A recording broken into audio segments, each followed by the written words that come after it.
gonna.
In the middle of a lame duck session, when the push is going to be out there to try to do something before evil Republicans take over, we just happen to have an AR-fueled shooting at a Colorado gay nightclub. So we'll talk about that, what I think about what's going on with that, what the news media thinks about what's going on with that, and I might look over and see some of your chat replies as well, but we'll go over some of that and what's happening with that. In other news, excuse me, the Donald is back. Yes, he has returned. Donald Trump is allowed back on a Twitter now. Has he used it yet? No.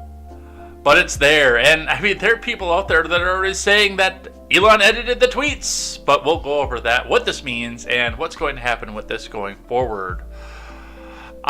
In more Trump news, Jack Smith is named special counsel to go investigate Trump's mishandling of documents and his position for the January 6th insurrection. But we'll go over that, what that means, and where we go with that. And McCarthy showing a little bit of a spine, which is surprising for Kevin McCarthy, saying that he will boot several Dems from their committees. So we'll go over that. It is going to be all of this and more.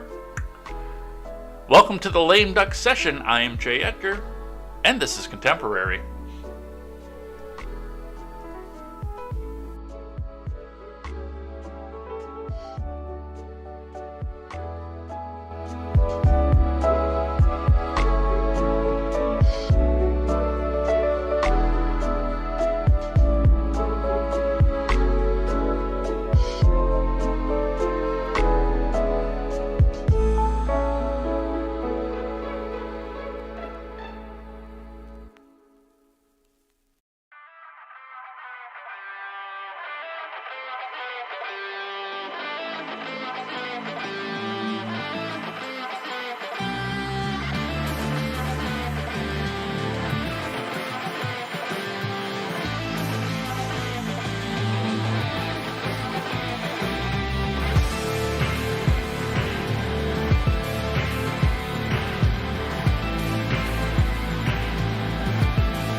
I don't know what happened over the last couple days here, because I don't do a lot of computer stuff on Sunday. I was actually on Twitter more this past Sunday than I have been in a long time, but I got in here and all my settings were wonky. Like, I went live and I went through the typical pre-show checks, and my webcam was using the wrong webcam, my screens were on the wrong screens, and my live streaming service wasn't set up.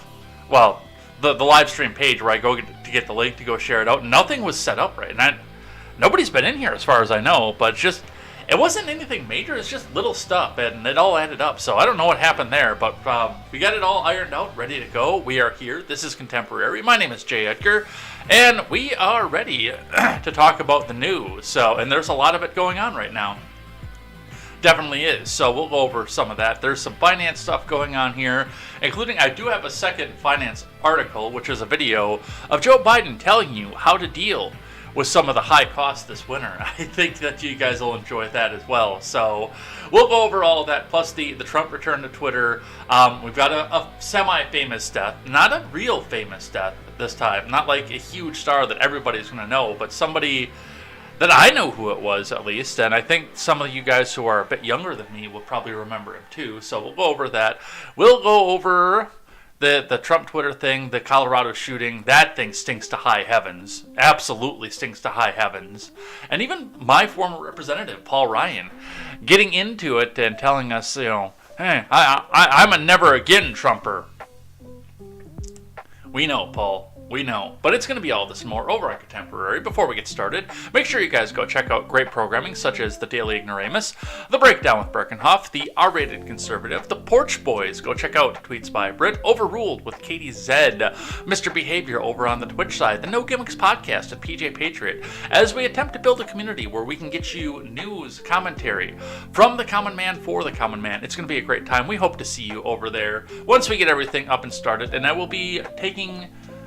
I've been talking about it before, but there are probably going to be about 2 weeks where there's no Contemporary. And when we come back, there's going to be a brand new time slot for Contemporary as well, because, well, I'm taking some proactive steps right now to try to help get myself into the situation where we can actually build the website that I want to build for you guys, where we can bring you news, commentary, and culture from the common man for the common man. And I do want to be one of the dominating forces for the 2024 midterm election, or I'm sorry, not the midterm elections, the presidential elections, because, you know, as Shapiro and Poole and all of them get bigger and bigger and bigger, they're becoming more of the mainstream. And really, I don't know how much of what Poole says about himself I believe, but I can say this, as he's coming up more and more, he's like, oh, we've got a Tesla, and we've got a 3/4 ton Dodge that we drive around, and we bought it brand new, and it's diesel, and this.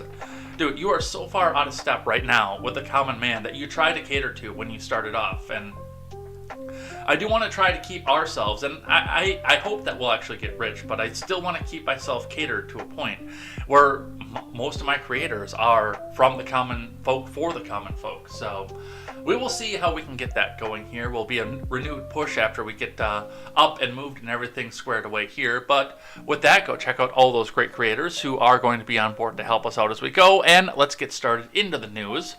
Let's look in at the finance. The Dow was up on Friday. It was a tumultuous up, and it was only up a couple hundred points, but it was up to 33,745.69. We are far off both the wild highs and wild lows of these past 52 weeks, and it's a little bit incredible to see just how far the markets went. Almost over 8,000 points from top to bottom in this particular market cycle. So a lot of people lost a few things. It is starting to balance out, and it's starting to balance out closer to the 52-week high, but it's been a wild year as far as stocks go, and I do hope that most of you didn't lose everything as we went through on your 401ks and everything else. I hope that you were able to come out and get a good investing plan that was at least safe and you had at least some growth as we've gone through these wild times. But that's what we see coming up with that. Looking in at your Bitcoin. The Bitcoin is at 16,182.30 on the day, and that's had some wild swings down, actually dipping below the 16,000 line a couple times as it bounces, closing up 16,182.30, bringing us out to the 5-day and seeing what happened over the weekend. We do see that there have been a few drops below the 16,000 line in addition to today, so looks like it's just sort of fell off a cliff after yesterday, and that's what we have coming for this. Let's see what gas is in the Madison area, and it does look like that is some good news for some people at least. Now, both with the ethanol blend coming out, and now knowing what's going to happen with the midterms, we're going to see what happens with this. I'm especially curious to watch and see what happens as we move off of the strategic petroleum reserves, if there is a plan in place to keep our prices down from that, or if they're going to jack them up completely and then go blame it on Kevin McCarthy, which is more what it looks like it's going to be. But the quick trip on the far west side of Madison is out to $3.30 a gallon. The Speedway is down to $3.50. The Exxon is also down to $3.50. On the Isthmus, we see $3.30. Entering the Isthmus, we see $3.40. The BP on the north side is up to down to $3.30 rather. The quick trip on the far east side is at $3.40, and the BP going out of town is at $3.40 as well. So a little bit of a significant drop in fuel prices. Your prices may be different. This is a specific market that we've been looking at since the gas price crunch has been coming on, to watch the trend lines as they go. And that's what we see coming off of that. Let's see what IBD has to say for the morning. From Investors Business Daily, Dow Futures fall, market rally faces key test. Disney spikes as Bob Iger returns as CEO. That might be one of the things that holds our economy up as we go. And I'm actually kind of excited to see where that goes and what happens with that. But this is from Ed Carson. Dow futures fell modestly Monday morning, along with the S&P and the Nasdaq futures, with China Pinkowpox cases and lockdowns having an impact. But Disney spiked as Bob Iger returned as CEO. The market rally held support levels last week. The S&P 500 move came above its 200-day moving average. In the coming days and weeks, Apple could be a key. Just a second. Speaking of gremlins, I'll take care of that. Apple stock held key levels and rose modestly, even as the overall market generally retreated. Like the S&P 500, the iPhone tech titan is coming back toward its 200-day line. A decisive move that above that level could offer a buying opportunity, but another rejection could offer another chance to short Apple stock. Meanwhile, fellow Dow components, Boeing, JP Morgan Chase, and GS stock have quietly been on significant runs in the past several weeks, contributing to the Dow's outperforming in the current market rally. Boeing stock technically is right around its traditional buy point. Goldman Sachs is forging a deep base, while JP Morgan still has work to do. In other Dow news, Bob Iger is back as CEO of Walt Disney, effective immediately. Iger stepped down after a long reign in February 2020 in favor of Bob Chapek, just at the cusp of their COVID crisis. Chapek has been criticized for a number of decisions. Disney's earnings fell well short of views in the latest quarters, with Chapek set to announce layoffs and other cost cuts shortly. Iger agreed to come back for 2 years, Disney said on Sunday, to set the strategic direction for renewed growth and to work with the board finding a new successor. Disney stock leapt nearly 10% in pre-market trades, signaling a move to its 50-day line, but Disney stock is near bear market lows. That's going to be an interesting story to watch and see just what happens with Disney and where it goes, especially in the wake of the Stop Woke Act and the "Don't Say Gay" bill that everybody screamed about, because I think a lot of that is what's driving people away from Disney right now. I mean, it's to the point where you can't open up Disney Plus or go to the Disney Channel or grab a Disney movie unless you think that you're going to go and see something extremely woke. And people don't want that.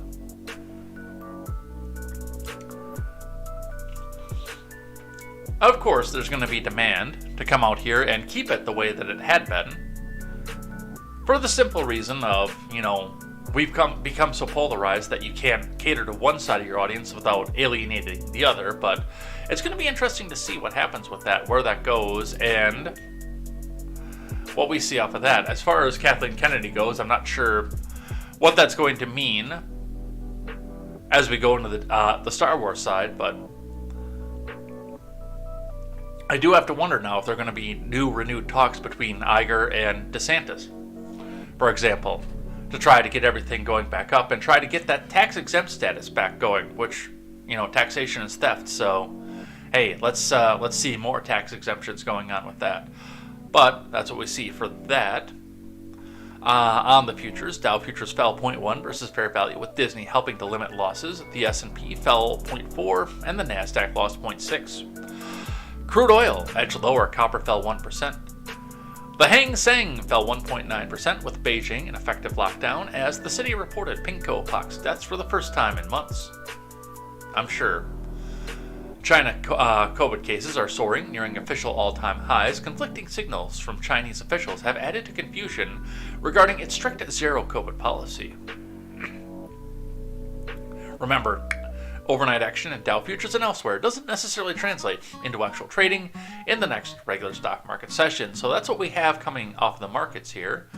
But, if you're feeling the pinch, if you're feeling the hurt a little bit, the current president has advice for you as to what you should do if you think it's getting too hard to heat your home. Let's listen.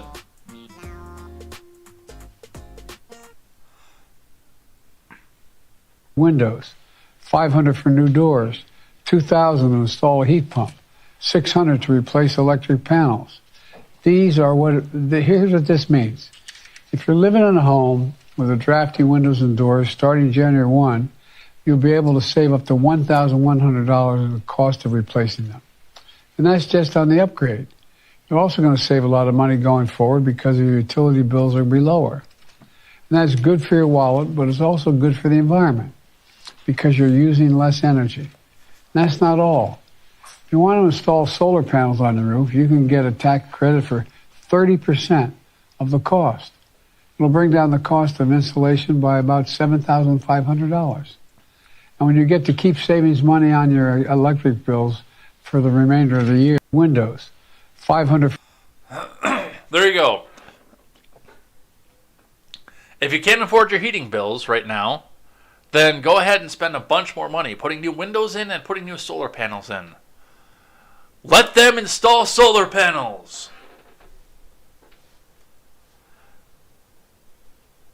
Now, as far as the entire thing goes, am I against solar panel usage? No, not at all. You accept the inherent risks that come with your solar panels. If they were to crack off your roof and run down, you're probably going to have a fallow spot in your lawn that your homeowners association is not going to like to see because of the chemicals used in there. But it is your home. And yes, I actually do encourage people to go in if they can afford it. Obviously, don't put yourself into the hole to do it. But going through and replacing old windows, leaky doors, insulating, re-insulating. Because as Biden says, and he's absolutely right on this, that will save you on your energy bills. But see, part of the problem is it's already cold out. And people are currently struggling.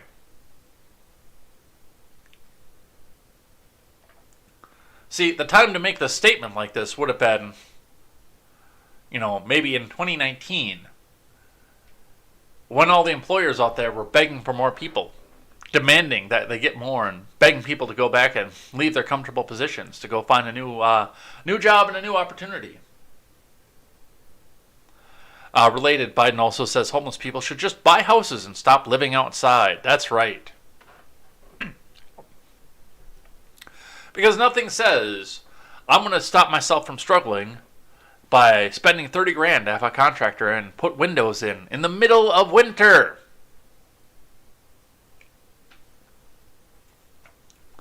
It's the same thing. If you can't afford your gas, just spend the 60 grand and go buy yourself a Tesla. Well, they probably don't advocate for Tesla anymore because, Elon is evil. But it's just a joke at this point. I don't know how anybody takes any of this seriously. I don't. Alright. Let's throw our F's up in the chat because we've got to talk about this one here. Jason David Frank, Power Rangers actor, dies at 49. From Sonia Hamasaki and Zoe Sotil. Actor Actor Jason David Frank, best known for starring in the original Mighty Morphin Power Rangers TV franchise, has died, according to multiple reports, citing his representative. The actor died in Texas, his rep Justine Hunt told TMZ. According to People, Frank's representative asked for privacy for the actor's family and friends as they come to terms with the loss of such a wonderful human being. The representative did not provide a cause of death. I think I know, but I'm on YouTube, so I can't really say that. 49 years old, peak fitness, MMA fighter, and then just suddenly, with no warning, passes away at just shy of 50 years old. I think you guys all know where we're going with this. Frank played the Green Ranger, Tobby Oliver, in the popular 90s series and took on various roles in subsequent projects. The Power Rangers series sparked the popular kids franchise. Most recently, he filmed Legend of the White Dragon, a film that was partially funded with a Kickstarter that included other past Power Rangers cast members. Frank was also an avid mixed martial artist. He was 49 years old. So, and I've seen this because I follow a few of the other Power Rangers on Instagram, and I mean, a lot of people are taking this loss here, but I mean, even this guy was humanitarian. For his fame, he did come down to sit and talk with people. I actually considered having him on Ed's World at one point, but you know, at some point you just say, hey, I've got 3 viewers. At that point, that's where we were at with Ed's World. I've got 3 regular viewers right now. Do you want to come on and do my show? And, you know, a guy like that, it's like, hey, why waste your time? But, you know, still, when you look at this and you see somebody so young, in such good health, that just suddenly died and nobody else wants to talk about it, I have questions about that.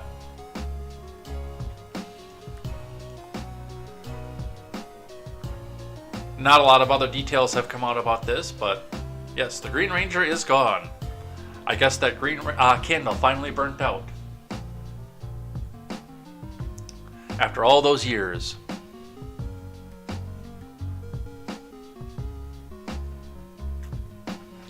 Alright, let's talk Colorado. 5 killed, 25 injured in shooting at LGBTQIRAMIGIXTBYAMIAR271RAM- multiplication sign, which is just an X anyway, in Colorado. A gunman subdued by patrons.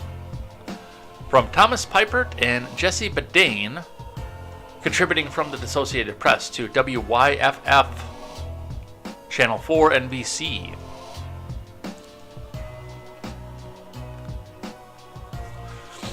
A 22-year-old gunman opened fire at an LGBTQIRAMIGIXTBYAMIRAMI7 nightclub in Colorado Springs, killing 5 people and injuring 25 before he was subdued by heroic patrons and arrested by police who were on the scene within minutes, authorities said on Sunday.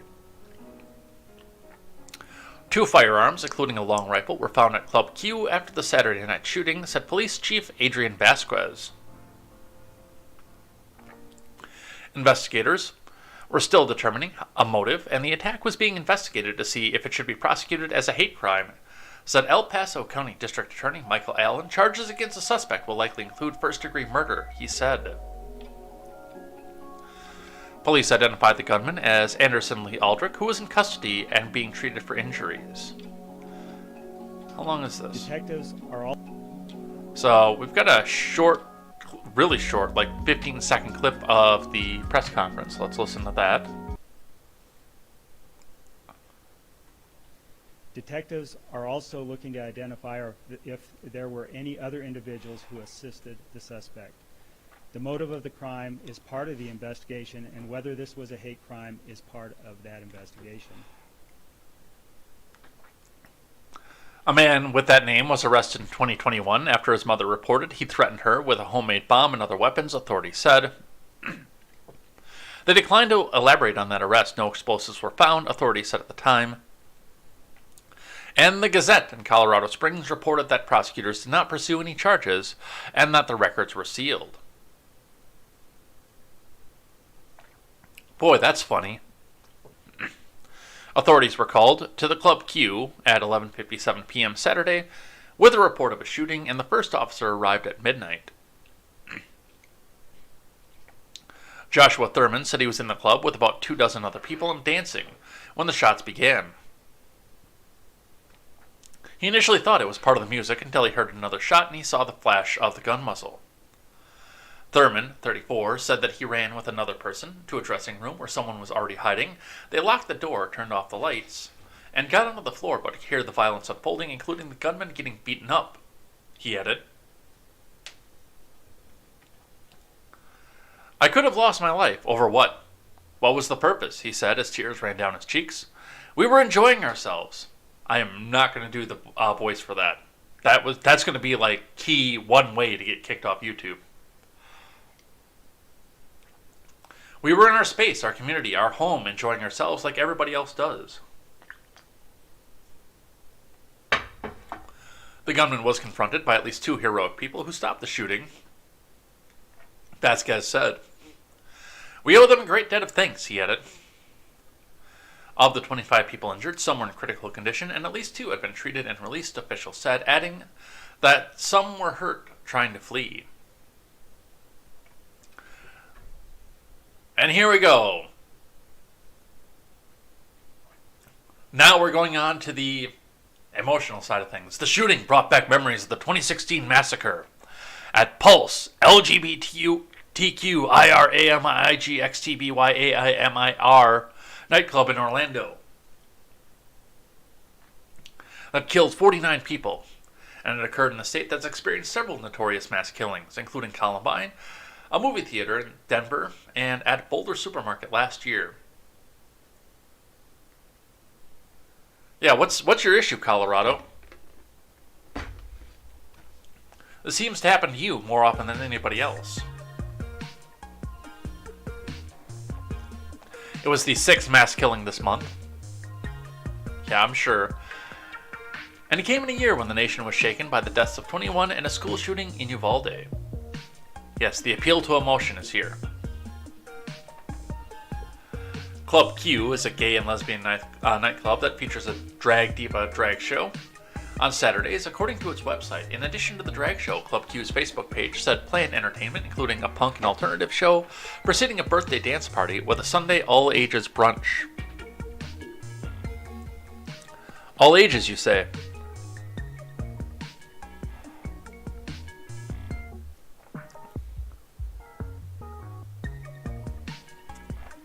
And now we have the Associated Press trying to put the motive into the person's mouth for him. Drag events have become a focus of anti-LGBTQIRAMIGIXTBYAMBLTIR rhetoric and protests in recent months, as opponents, including politicians, have proposed banning children from such events and falsely claim they're being used to groom children. A.G. Garland was briefed on the shooting.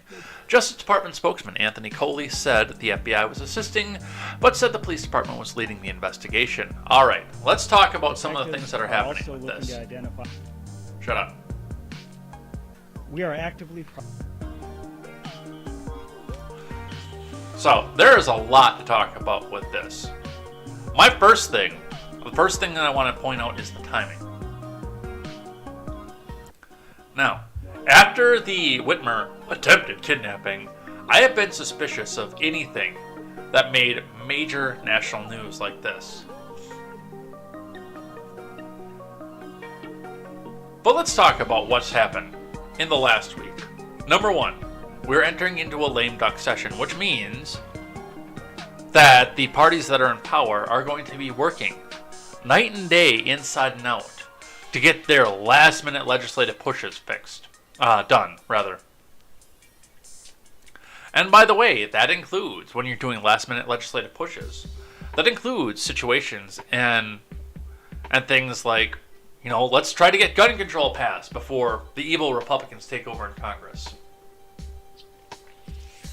Number 2, we are, today, 8 days after a targeted shooting, which meant that this happened 6 days after a targeted shooting in Virginia that did not fit the narrative, but was still pushed out there before they had the details.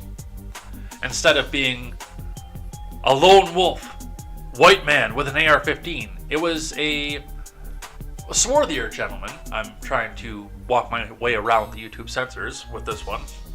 It was a swarthier gentleman who was carrying a handgun and wasn't going out with wanton disregard for human life. He was targeting 3 people. By the way, that story disappeared out of the news really quickly, didn't it?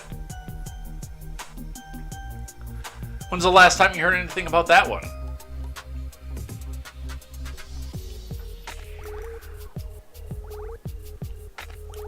And it always seems to happen in Colorado. Have you noticed that too? As they had mentioned, Columbine, the Denver theater shooting, the supermarket shooting. Dude, what is going on up in Colorado? You guys should be feeling great.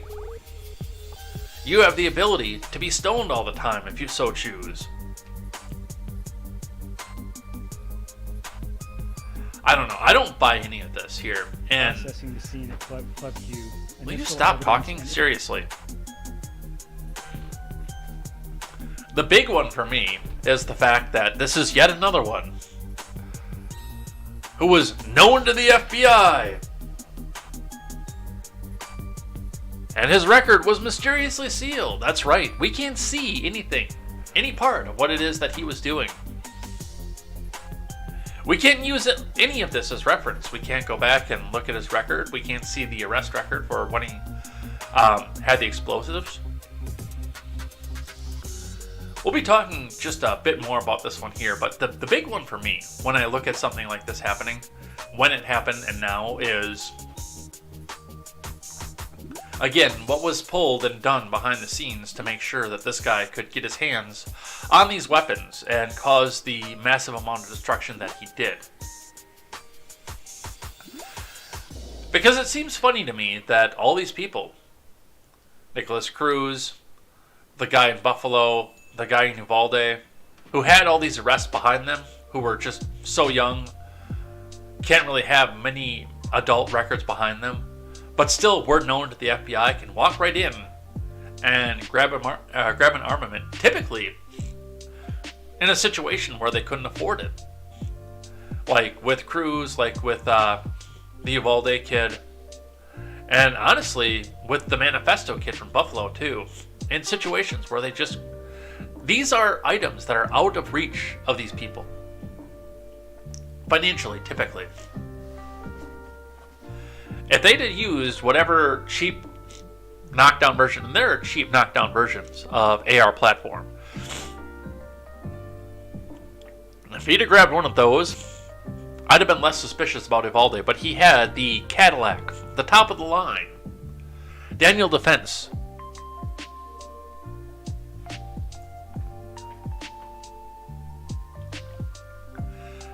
And I want to be clear about one other thing. I'm not saying specifically that anybody who goes out and does a mass shooting like this is an FBI agent doing it.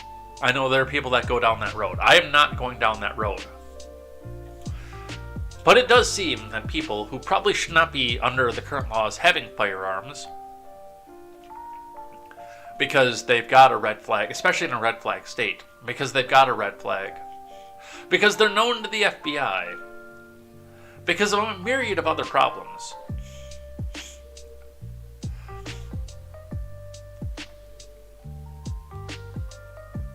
are suddenly able to quickly get their hands on these weapons.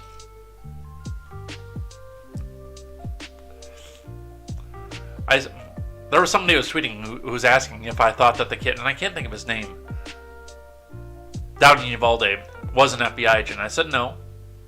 But I'm pretty sure that somebody who was in some sort of government agency went down, looked at this, and said, okay. I know that you're on the list right now. We'll take care of that. Here's $5,000. Go nuts. Go buy whatever you want out of the gun store. We'll take care of the background check, and whatever happens, happens. So that's what we have for that. Let's grab one from the Blaze. Biden uses Colorado Springs shooting to push gun control. We need to enact a assault weapons ban, man. Come on. Let's see if there's video of this. No video of this one.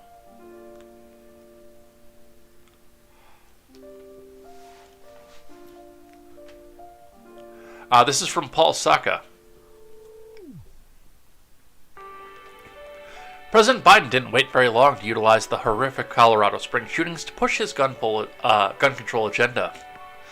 Biden, who admitted that there has yet to be a motive established in the Club Q shooting in Colorado, declared, "Hey, we need to enact an assault weapon ban, man. Come on."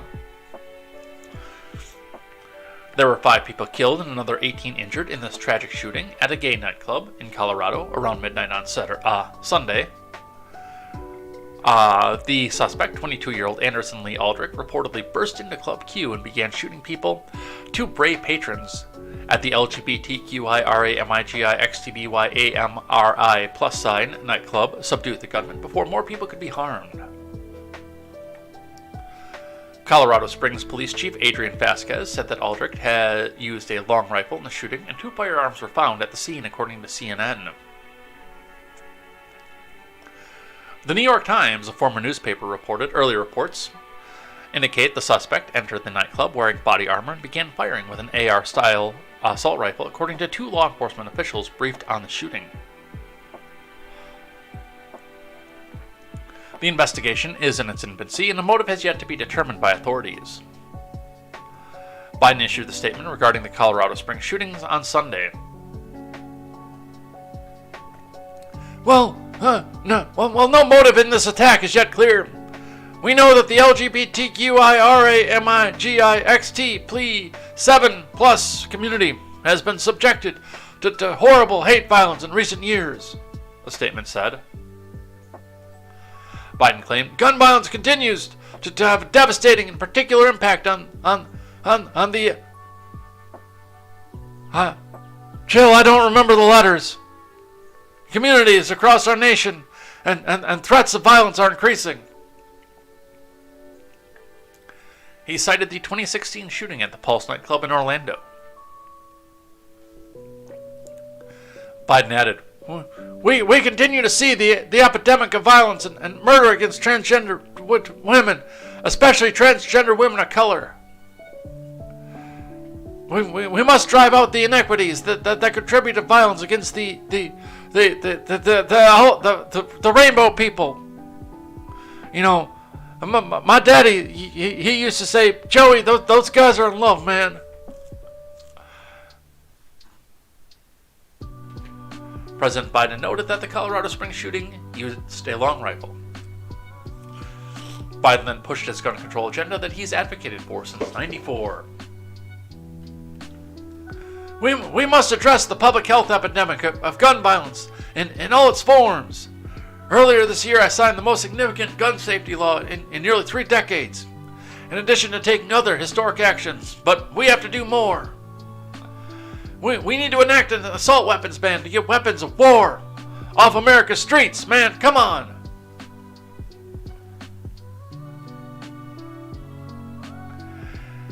And again, this is, when I look at something like this, when I look at the timing, when I look at what's happening with this, as we're in the lame duck session, as congressional control is about to be wrested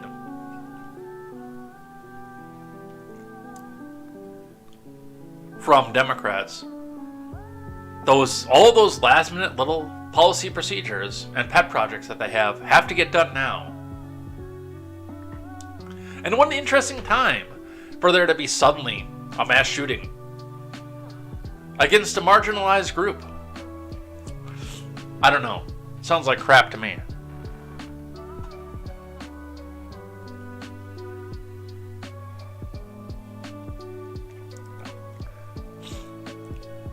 What we know about the Colorado Springs shooting.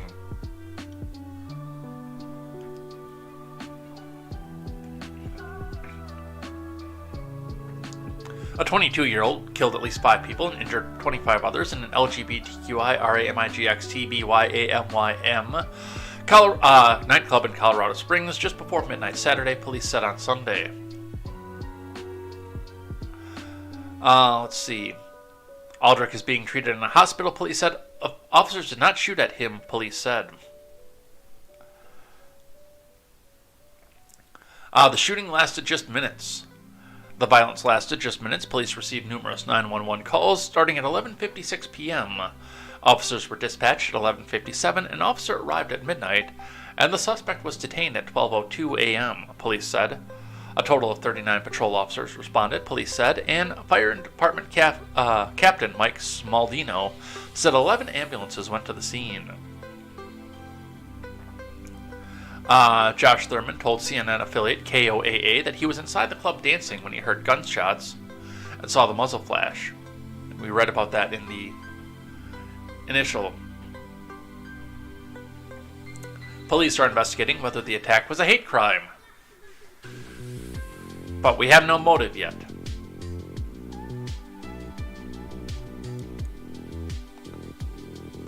The club was a second home for the LGBTQIRAMIGIXTBYAMY community.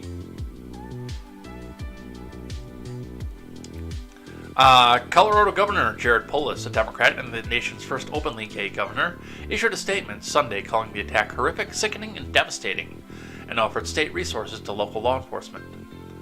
We're eternally grateful for the brave individuals who blocked the gunman, likely saving lives in the process, and for the first responders who responded swiftly to the horrific shooting, he said.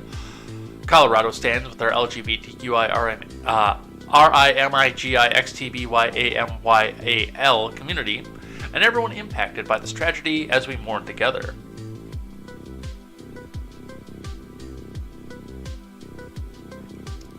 Polis told Jim Acosta, "Look at me. I'm Jim Acosta. Look over here. Look at me." There are only 2 gay bars in Colorado Springs, and Club Q was one of the main venues. Everyone knew it. I knew it. I knew this venue. It's just shocking. We're still setting in for people, but I know that we're going to bounce back. We're showing love for one another. We're showing healing for one another, the governor said. Colorado's 2 senators, both Democrats, offered condolences statements and said more should be done for the LGBTQIRAMIGIXTBYAIM community.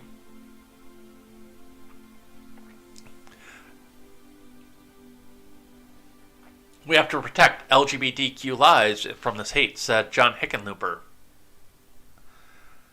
So, not a lot about the particular shooter, but a lot about the shooting that they're trying to come out and say that this is what we know. Again, my big look at this is we've got a guy who's clearly mentally disturbed, as he has an arrest for threatening his mother with a bomb, a homemade bomb, who can just suddenly just happen to walk into the gun store, buy a firearm with no questions, somehow,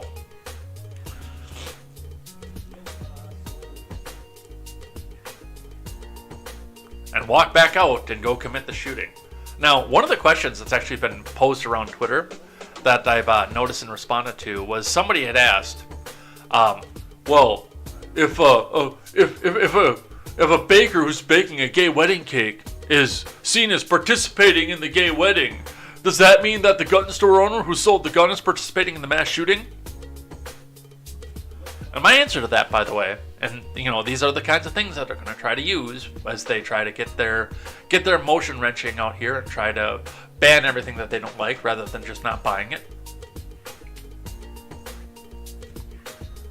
is, well, if the gentleman is standing in the lobby of the gun store waiting on his background check, muttering and screaming the words of, "Oh, I'm going to kill these. I'm going to kill these." Redacted. I'm going to redact the slur off of this one.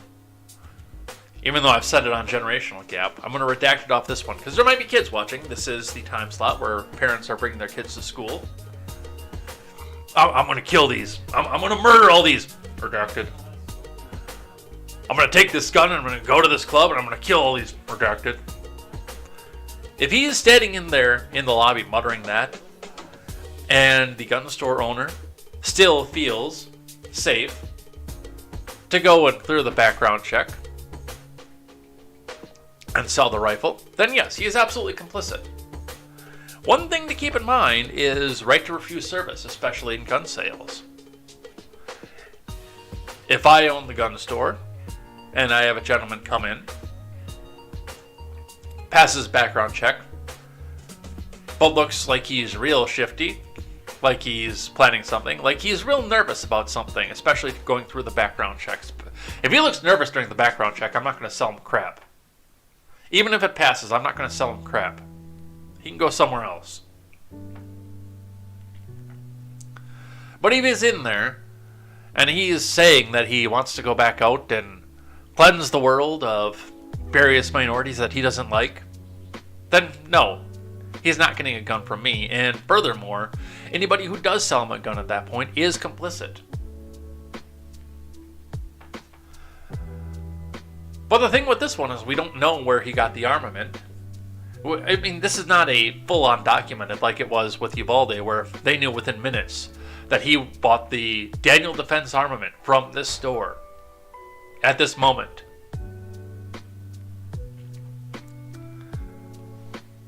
But we'll see. Maybe we'll find out it's stolen. And we have a vigil for the Club Q shootings.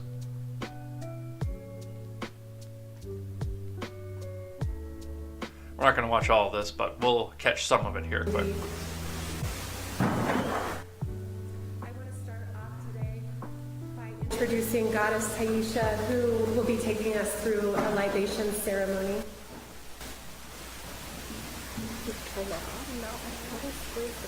Oh, I'm not sure, but we're not playing games. It's all good. Good morning, y'all. Quite the morning we've had.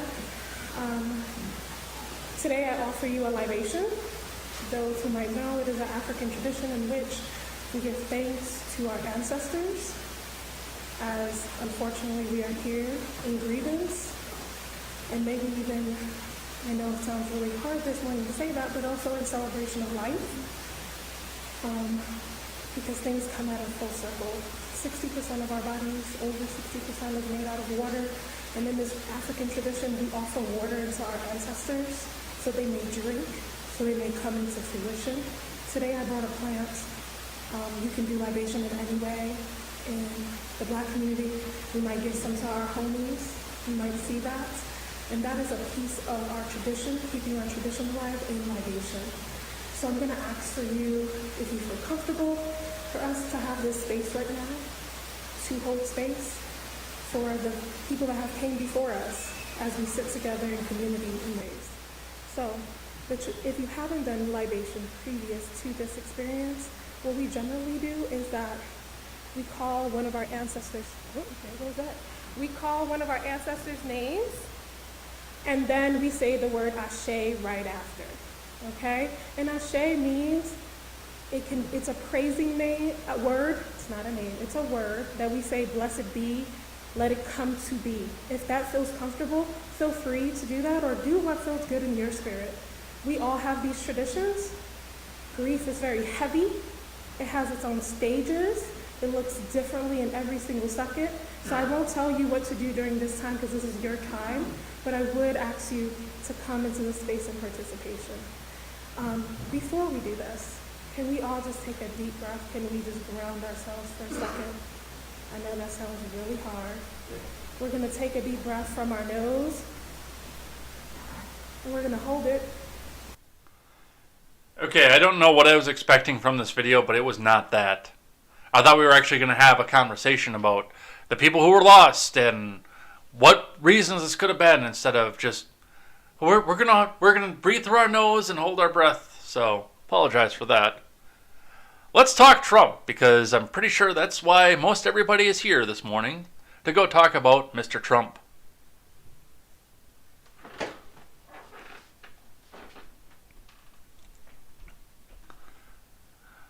From the Blaze, this is how it started. Elon Musk posts a Twitter poll asking whether Trump's account should be reinstated. From Carlos Garcia.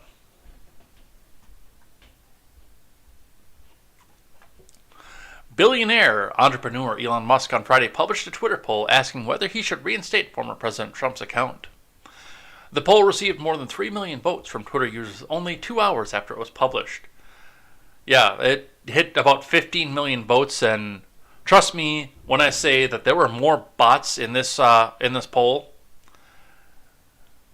than the Ending Institute battle in Fallout 4. There were more bots in this poll than the entire Automatron DLC in Fallout 4. Musk added a second tweet with the Latin phrase Vox Populi Vox Dei, which means the voice of the people is the voice of God. At the time of publishing, 57% that Musk should reinstate Trump, while 43% said that he should not reinstate.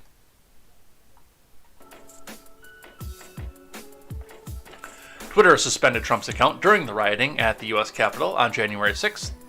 No, wasn't it like a day later? Didn't they do it on like the 7th or the 8th, I thought? After saying he had violated its civic integrity policies, later it permanently suspended him from the platform. Okay. So they did a temporary lockout. And then went down and threw the ban hammer. Later it permanently suspended him from the platform, and other social media sites did the same. The former president has since joined other alternative social media platforms, including Truth Social, which is run by former Republican Congressman Devin Nunes. Trump had nearly 90 million followers on Twitter before he was banned. He has about 4.5 million on Truth Social. He also said that Twitter did him a favor by suspending him and promised never to return to Twitter because it was boring. Oh, it gets interesting sometimes. I'm not going to Twitter. I'm going to stay on Truth, Trump told Fox News in April. I hope Elon buys Twitter because he'll make improvements to it, and he's a good man, and I'm going to be staying on Truth. The former president announced his campaign for the Republican presidential nomination for 2024 just days after the midterm elections. And so we can see it.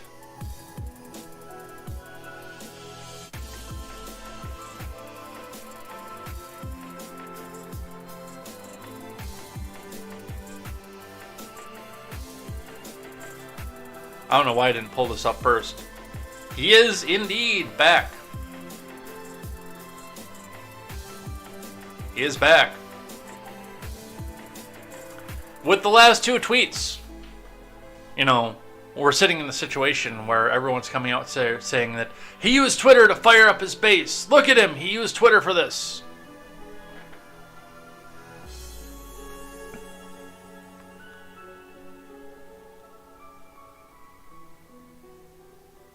But really, there's nothing in here that says, go to the Capitol, go destroy it, go find Mike Pence. He's a terrible guy, Mike Pence. In fact, really the only thing that I see here is, I'm asking for everyone at the U.S. Capitol to remain peaceful, no violence. Remember, we are the party of law and order. Respect the law and our great men and women in blue. Thank you. And immediately before that, please support our Capitol Police and law enforcement. They're truly on the side of the country. Stay peaceful.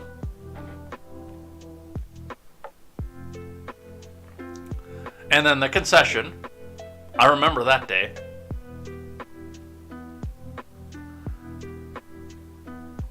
And the last tweet. For those who asked, I will not be going to the inauguration on January 20th.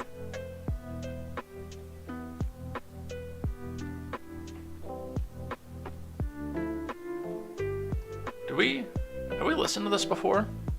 I think we're going to. Because I'm kind of curious as to what this is. I thought this was the concession speech that they keep claiming he never made. I would like to begin by addressing the heinous attack on the United States Capitol. Like all Americans, I am outraged by the violence, lawlessness, and mayhem. I immediately deployed the National Guard and federal law enforcement. You know, actually, I just realized that they'll probably come and give me a hard strike for that. If you're letting him talk, then this is bad. Because, you know, they can give me a hard strike for the speech in Waukesha, but not Fox 6 News. So maybe we shouldn't listen to that one.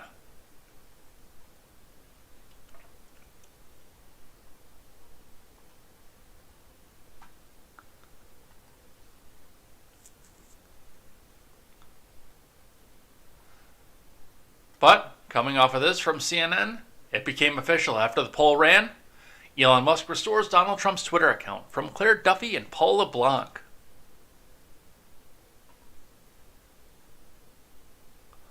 Former U.S. President Trump's Twitter account has been reinstated on the platform. The account, which Twitter banned following the January 6th Selfie Fest, was restored after Twitter CEO and new owner Elon Musk posted a poll on Twitter on Friday night asking the platform's users if Trump should be reinstated. "The people have spoken. Trump will be reinstated," Musk tweeted Saturday night. "Vox Populi, Vox Dei." Latin for "the voice of the people is the voice of God."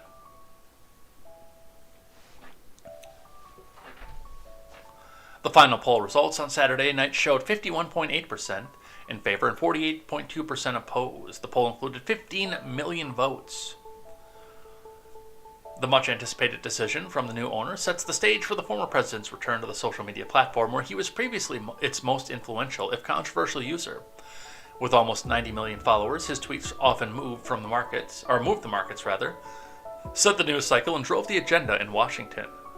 What is he up to now? 87.4. With a bunch of the left-wing blue checks like, "Oh, Twitter automatically followed me to Donald Trump." Yeah, okay. As if you didn't go back in there and hit that follow button, so because you're anticipating him coming out and, confessing to everything on Twitter. And you want to be the first reply guy in there to go and say, "You're an evil bigot."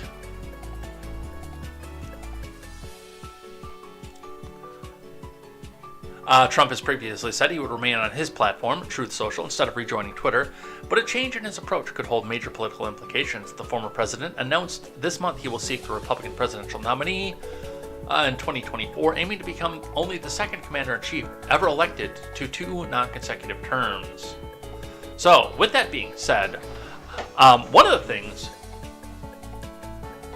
that I do want to point out is, with the fact is, because he is the owner and the main fiscal driver for Truth Social, number one, it would be a conflict of interest for him to use the other platform primarily. Now, to cross-post or to set an automatic system up there where after 6 hours, anything that he puts on Truth Social shows up on Twitter, that would be a thing to use.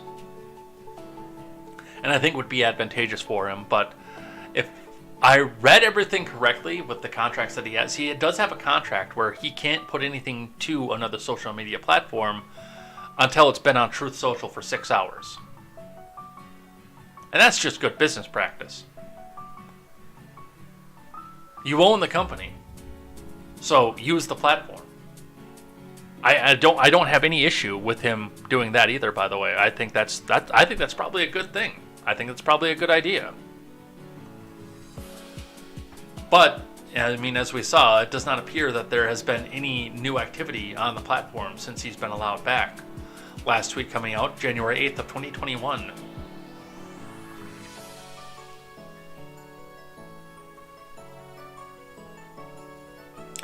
And just the same as Reuters has said, Trump snubs Twitter after Musk announces reactivation of ex-president's account.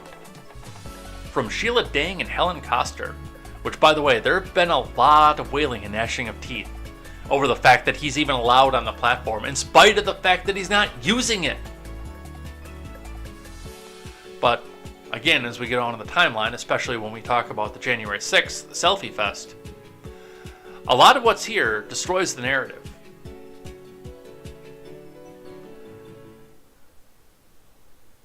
See, because they can selectively edit and put the clips out and say the thing and say that he said the thing. Say that this is what he tweeted. You can't go back and prove it because you can't go out. It was locked down. You couldn't even get into and see. It basically said this account doesn't exist. So they could make the narrative whatever they wanted it to be.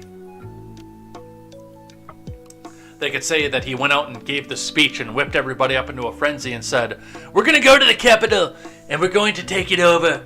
My great patriots, we're going to go in there. I'm not going to be with you, but we're going to go in there. They can say that he said that, but, you know, here's the entire 3-hour ordeal. Right here make sure on you're following Periscope. RSBN on Instagram and Twitter at RS. They can show all the speeches here. They can show his speech. They can't hide behind the narrative control anymore.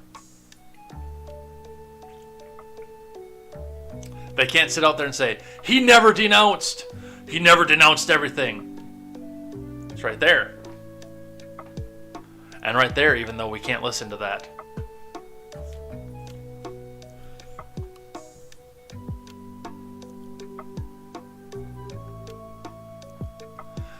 Trump on Saturday said he had no interest in returning to Twitter, even as a slim majority voted in favor of reinstating the former president, who was banned from the social media service for inciting violence in a poll organized by new owner Elon Musk. Slightly over 15 million users voted. Yeah, we know that. Trump had appeared less than keen earlier in the day on coming back. Look, I don't see any reason for it, the former president said via video when asked whether he planned to return to Twitter by a panel at the Republican Jewish Coalition's annual leadership meeting. He said that he would stick with his new platform, Truth Social, an app developed by his Trump Media and Technology Group startup, which he had said had better engagement than Twitter and was doing phenomenally well. Twitter did not respond to a request for comment. So, not even using the platform, and great wailing and gnashing of teeth.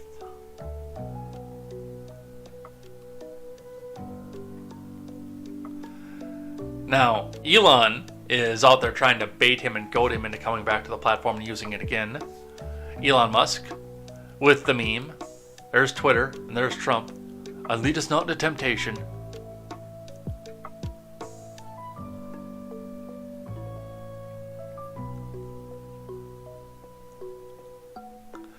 And the left can't meme.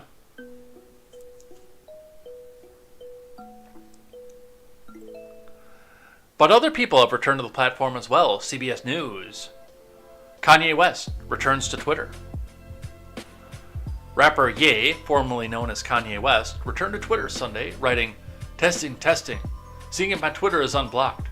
Twitter confirmed last month that West had been locked out of his account due to violations of Twitter's policies. While Twitter did not specify which policies West had broken, he posted on October 9th, "DEFCON 3 on Jewish people." In the tweet, which has since been removed, West also wrote, "The funny thing is, I actually can't be anti-Semitic because black people are actually Jew also." West was also restricted by Instagram earlier this month, posting on Parler, the right-leaning social network, that he was kicked off Instagram for 30 days. He said the restriction, due to a comment he made about Jewish people to Russell Simmons, co-founder of Def Jam Records and Fat Farm, a clothing line. His Instagram is still viewable. West's return to Twitter comes less than 24 hours after the platform's new owner, Elon, said that he'd reinstated several other suspended accounts, including former President Trump. Musk created a Twitter poll asking users if Trump should be reinstated, then posted on Saturday night, "The people have spoken, Trump will be reinstated."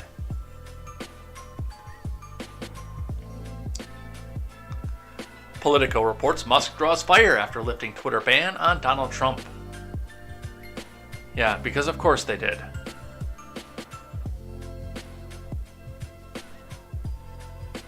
From Rebecca Kern. Elon Musk said that Trump will be reinstated on Twitter, making good on his promise to lift the ban on the former president, who had been banished for violating the platform's rules against inciting violence. Musk had posted on a Twitter poll. Yeah, we know. It's all review. Whether the former tweeter-in-chief decides to come back is another matter. Trump said that he has no plans to return to Twitter. We saw that. Let's see. Musk's Saturday announcement is an apparent change in course. In early November, Musk had said that Twitter will not allow anyone who is deplatformed for violating Twitter rules back on the platform until we have a clear process for doing so, which will take at least a few more weeks. He'd also talked about setting up a council of advisory groups to help make decisions about content moderation and user bans. Instead of a council, Musk apparently opted for a Twitter poll. Musk has objected to so-called permabans, calling Trump's removal morally bad. In the months before he bought the platform for $44 billion, the Tesla CEO had promised a more freewheeling approach to moderation on Twitter, calling himself a free speech absolutist in the past, and Saturday's reinstatement would seem to fulfill that commitment and continue a significant change in direction of the company. Civil rights groups and internet watchdogs have warned that Musk would usher in a new era of hate speech on the platform with his more laissez-faire approach. On Saturday, the NAACP President Derek Johnson said that if Elon continues to run Twitter like this, using garbage polls that do not represent the American people and the needs of our democracy, God help us all. Johnson also said advertisers should immediately stop working with Twitter. The move also drew fire from Capitol Hill the day after. Adam Schiff on This Week called Trump's reinstatement a terrible mistake. Schiff, it just underscores the erratic leadership of Twitter now under Musk, but also security concerns with security of people fleeing Twitter and what that means for the protection of Americans' private data. Adam Kinzinger. Now, this idea that he's going to come on and be reformed, everybody knows he won't, Kinzinger said of Trump on CNN's State of the Union. Several advertisers have already paused their relationships with the platform, a trend that picked up speed after Musk himself tweeted a full story about the attack on Pelosi's husband just days after assuming control of the company. Yeah, and there are people that are out there that are just absolutely begging for that.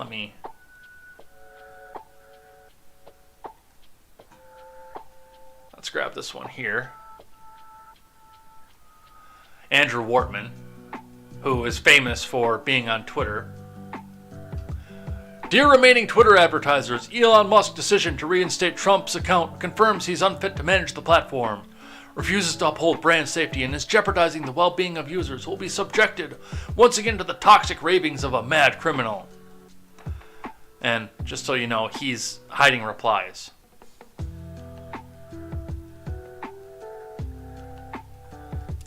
Your response should be to remove all remaining ads on the platform until Elon Musk steps down as CEO. Other entities that can rein this in are Google Play and Apple, who should immediately remove Twitter from their stores until Musk resigns. Which Styx comes out with the most realistic response to this of, then why not vote with your feet and leave instead of throwing a tantrum about Twitter on Twitter. But that's just what these people are so used to getting their way all the time with these companies. And as has been mentioned by numerous people now, they know that they can't demand an insta-ban and get their way anymore. So now they're coming in here to try to make the platform fail, so nobody else can use it. And there are a lot of people in this thread who are saying, well, just go out and I'm going to block every advertiser from here on out, which blows my mind because do people not use an ad blocker? I never see ads on Twitter because I have an ad blocker.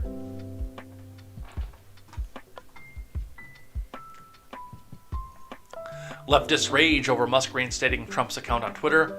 This is bullcrap. Notable leftist responses including Jonathan Greenblatt of the ADL. Horatius, behave. I know it says Greenblatt, but behave.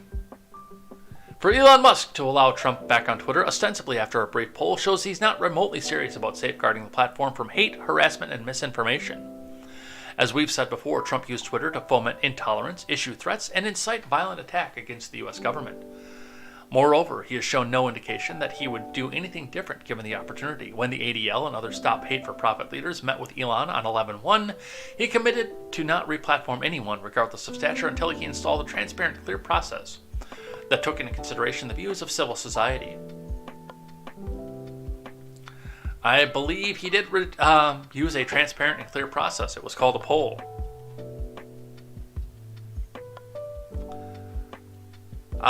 Frank Figluzzi of MSDNC, the Russian bots have spoken.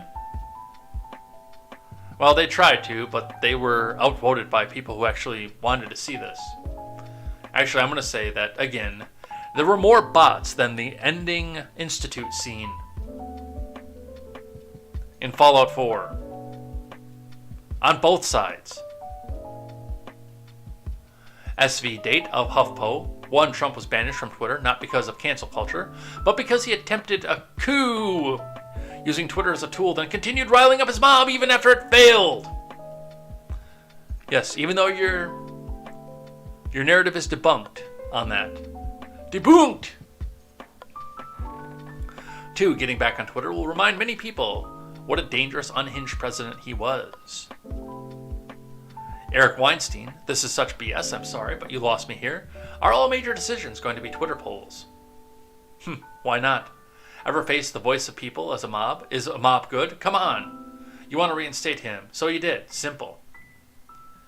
Says Eric Weinstein, who believes in direct democracy and the voice of the mob.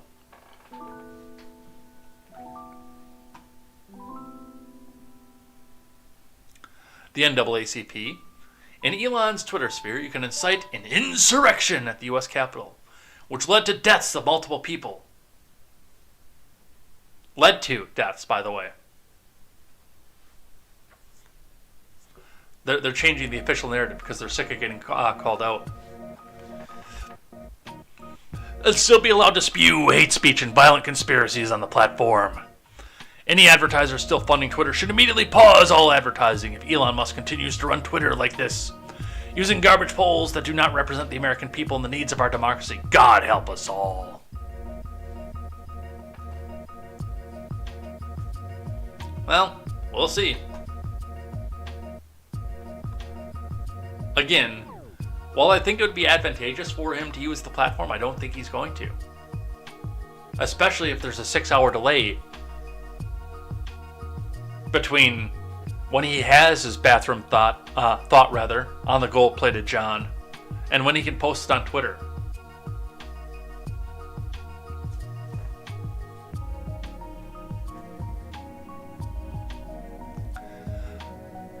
Babylon B, Jordan Peterson, and Kathy Griffin back on Twitter. From Libby Emmons. This is Elon Musk made the long-awaited announcement Friday saying that the Babylon Bee's account had been reinstated on Twitter along with Canadian psychologist Dr. Jordan B. Peterson. Musk also brought controversial D-celeb Kathy Griffin back to the platform. As to the fate of Trump's Twitter account, that's still up in the air. This is an older article, of course. With his new Twitter policy is freedom of speech but not freedom of reach. Negative/hate tweets will be max deboosted and demonetized, so no ads or other revenue to Twitter. You won't find the tweet unless you specifically seek it out, which is no different from the rest of the internet. Kathy Griffin, Jordan Peterson, Babylon B have been reinstated. Trump's decision has not yet been made. Which is ridiculous. I mean, I can understand where Griffin was out because, and why she's back in, because that was a concession. But the B, which is literally putting out fake articles as satire and noted as such, and Peterson for refusing to call Ellen Page Elliot. Apparently this is major violence for whatever reason.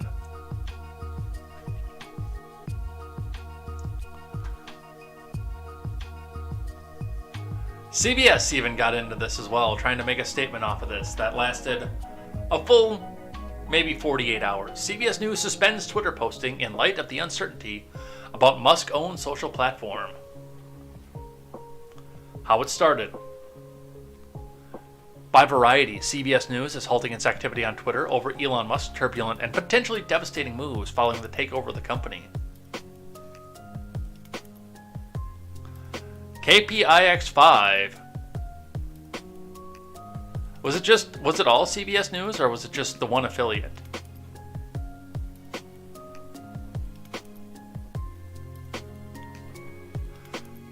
Or did they bot it back out to all the rest of them too? Because this one is coming from just a local affiliate.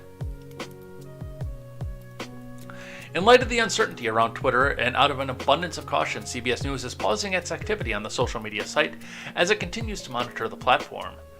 Jonathan Vigliotti, CBS News national correspondent, said in a report about the latest chaos at the company on the CBS Evening News on Friday. Oh, okay. A statement with nearly identical wording was shared Friday by the Twitter account of KPIX, the CBS-owned station in San Francisco. So, apparently Twitter is like an airport where you have to announce your departure.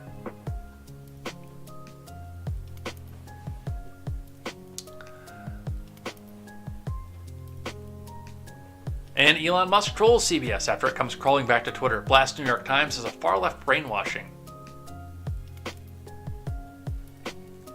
From Paul Saka.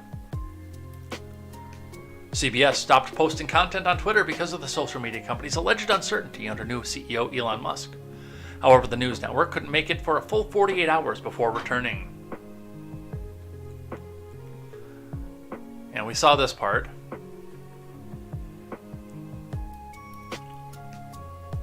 At 9:36 a.m. on Sunday. After pausing for much of the weekend to assess the security concerns, CBS News and Stations is resuming its activity on Twitter as we continue to monitor the situation.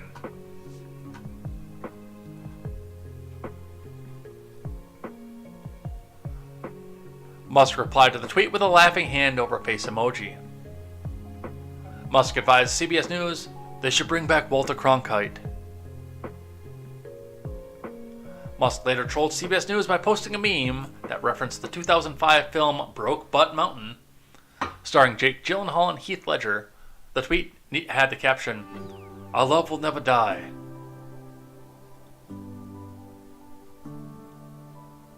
Wow.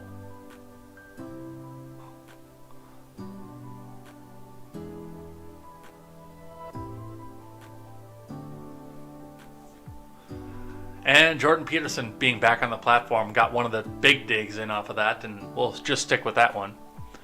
Clinical psychologist Jordan Peterson. Translation: we virtue signaled too impulsively, and now are hastily backtracking. Although we're trying hard to avoid taking any responsibility, bucko, for the consequences of our stupidity. He tweeted this, and then he put his phone down and says, "Man, I wish those people at CBS would just go and clean their room."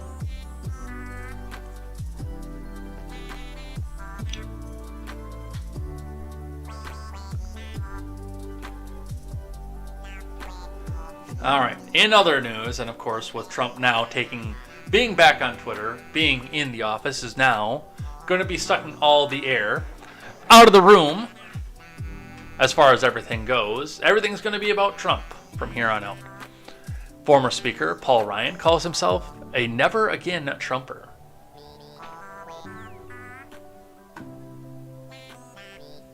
From Lauren Lantry. Just days after Trump announced his third bid for the White House, former Speaker of the House Paul Ryan denounced the twice-impeached former president's political future, calling himself a never-again Trumper. Yeah, that sounds just about like something Paul Ryan would do and say. I'm proud of the accomplishments during the Trump administration, of the tax reform, the deregulation, the criminal justice reform. I'm really excited about the judges we got on the bench, not just the Supreme Court, but throughout the judiciary. Ryan told ABC News' chief Washington correspondent and This Week co-anchor Jonathan Karl in an exclusive interview that aired on Sunday. But I'm a never again Trumper. Why? Because I want to win. And we lose with Trump. It was really clear in 18 and 20, and now in 2022. While Republicans secured the House with a razor-thin majority, they failed to flip the Senate. The red wave that was widely predicted in this midterm season did not come to pass. Honk honk. Ryan put the blame directly on the former president. Honk honk. I personally think the evidence is really clear, Ryan said in his first Sunday Show interview since he left office in 2019. Yeah, it's been too soon. We should wait. He should have waited. Maybe another 6 more years before he got onto a Sunday Show again. I am ashamed of the fact that I have voted for Paul Ryan as many times as I have.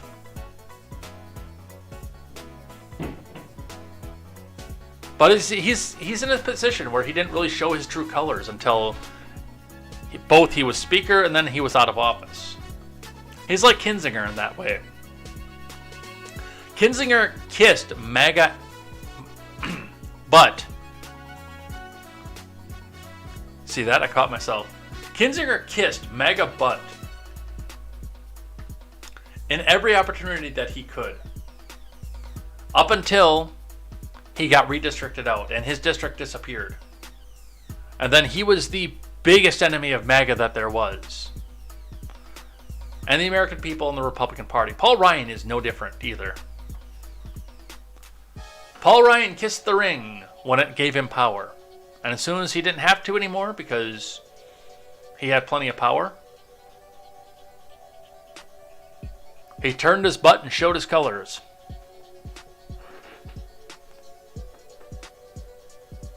But he definitely kissed that small government ring in order to stay in power in southern Wisconsin up until the day that he retired.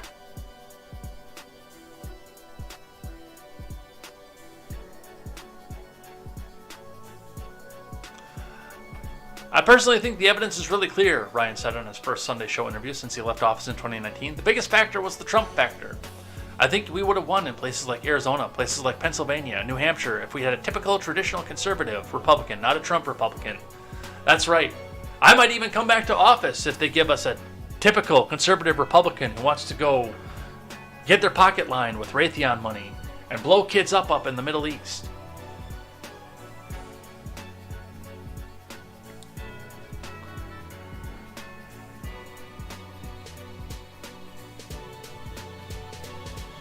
During the interview, Ryan pointed to the Trump-endorsed candidates' lackluster performance during the midterms. At least 30 of the former president's hand-picked candidates, including some of the most notable nominees in various states, lost their general elections after winning their primaries. He can get his people through the primaries, but they can't win general, Ryan said. We get past Trump and we start winning elections. We stick with Trump, we keep losing elections. That's just how I see it. Well, we'll see. Merrick Garland got in the news this weekend.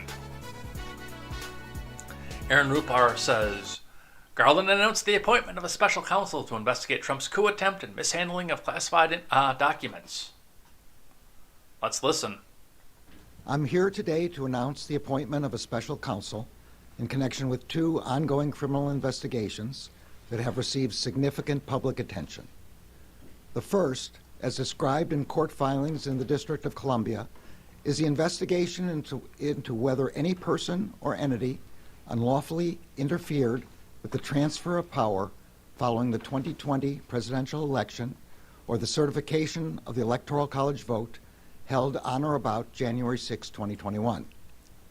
The second is the ongoing investigation involving classified documents and other presidential records, as well as the possible obstruction of that investigation, referenced and described in court filings in a pending matter in the Southern District of Florida. I'm here today to announce the appointment of a special counsel in connection with... So he's got a special counsel coming out.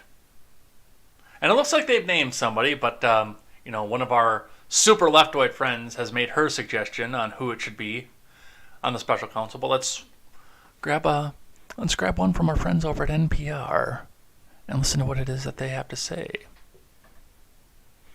Tamara Keith, Kerry Johnson, and Domenico Montaro report out. A new special counsel will oversee investigations into Donald Trump. Let me check something here, because this might be audio only. This is audio only. So we're going to skip over this one.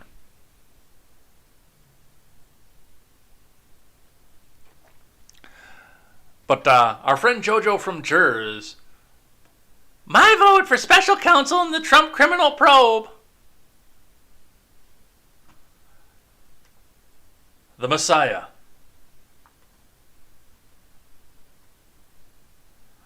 As if you didn't want it to already be that partisan. And Casually Greg puts out, so you're interested in retribution, not justice. Got it. Or maybe go have Hillary Clinton do it. She was an accomplished attorney before. Ukrainian flag in bio. But realistically, yeah, they're not looking for, and they've never been looking for justice in this, as much as people like JoJo from Joyce and Brooklyn Dad Defiant, people like that keep out and saying, we need justice, we need this. They're not looking for justice. They're looking for retribution. They feel that they got wronged. And now they want somebody to come in and give them the revenge that they were denied. From USA Today, who is Jack Smith, the special counsel appointed to lead the Trump investigations?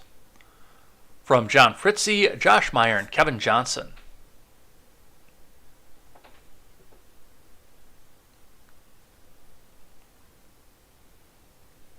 A.G. Garland on Friday named Jack Smith to oversee the politically fraught investigations into former President Trump. Smith is a career prosecutor, and Garland vowed that he would carry out the job of looking into Trump in an even-handed, urgent manner. Smith, who according to the DOJ began his prosecutorial career in '94 as an assistant district attorney in New York, has served since 2018 as the chief prosecutor for a special court in The Hague charged with adjudicating war crimes in Kosovo. He has resigned from that position to take on the new role.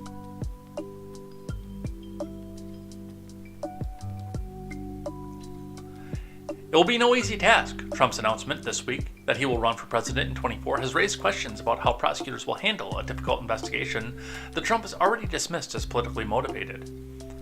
Trump repeatedly sought to undermine Robert Mueller, the last special counsel who investigated him. In a cable TV interview on Friday, Trump called Smith's appointment as special counsel so unfair, so political. Speaking in Florida later Friday, Trump said that he had I've done nothing wrong. Here's what we know about Jack Smith. Smith has had a long career as a prosecutor. In New York, Smith prosecuted matters ranging from gang murders of police officers to civil rights violations, according to the DOJ. From '08 to 2010, he served with the International Criminal Court, where he supervised sensitive investigations of foreign government officials and militia for war crimes, according to the DOJ bio. In 2010, Smith returned to the Justice Department to serve as chief of the Public Integrity section, where he led a team of more than 30 prosecutors who handled the public corruption and election crimes cases across the United States, the Justice Department said. In 2015, he served as the first assistant U.S. attorney for the Middle District of Tennessee, later becoming an acting U.S. attorney. As far as I'm concerned, he's the best person for the job, said David Schwendeman, who preceded Smith as Kosovo war crimes prosecutor in the International Criminal Court. He's brilliant, he's tough, he's independent, he's nonpartisan. Okay. Nonpartisan. Based on all I know about him, he's a man of integrity.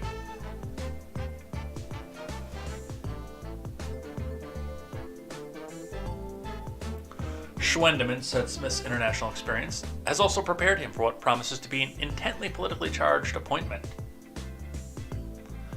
He took the position that I had, and 3/4 of what you do as an executive prosecutor in the war crimes world, particularly when you're talking about something like Kosovo, is to clear the political air so that your people can do the job, provide a political umbrella, and maintain independence and integrity, Schwendeman said.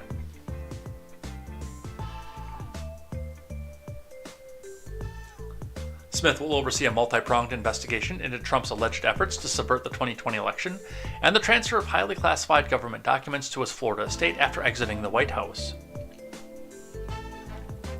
Garland said Smith would oversee the investigation into whether any person or entity interfered with the transfer of power after the 2020 election.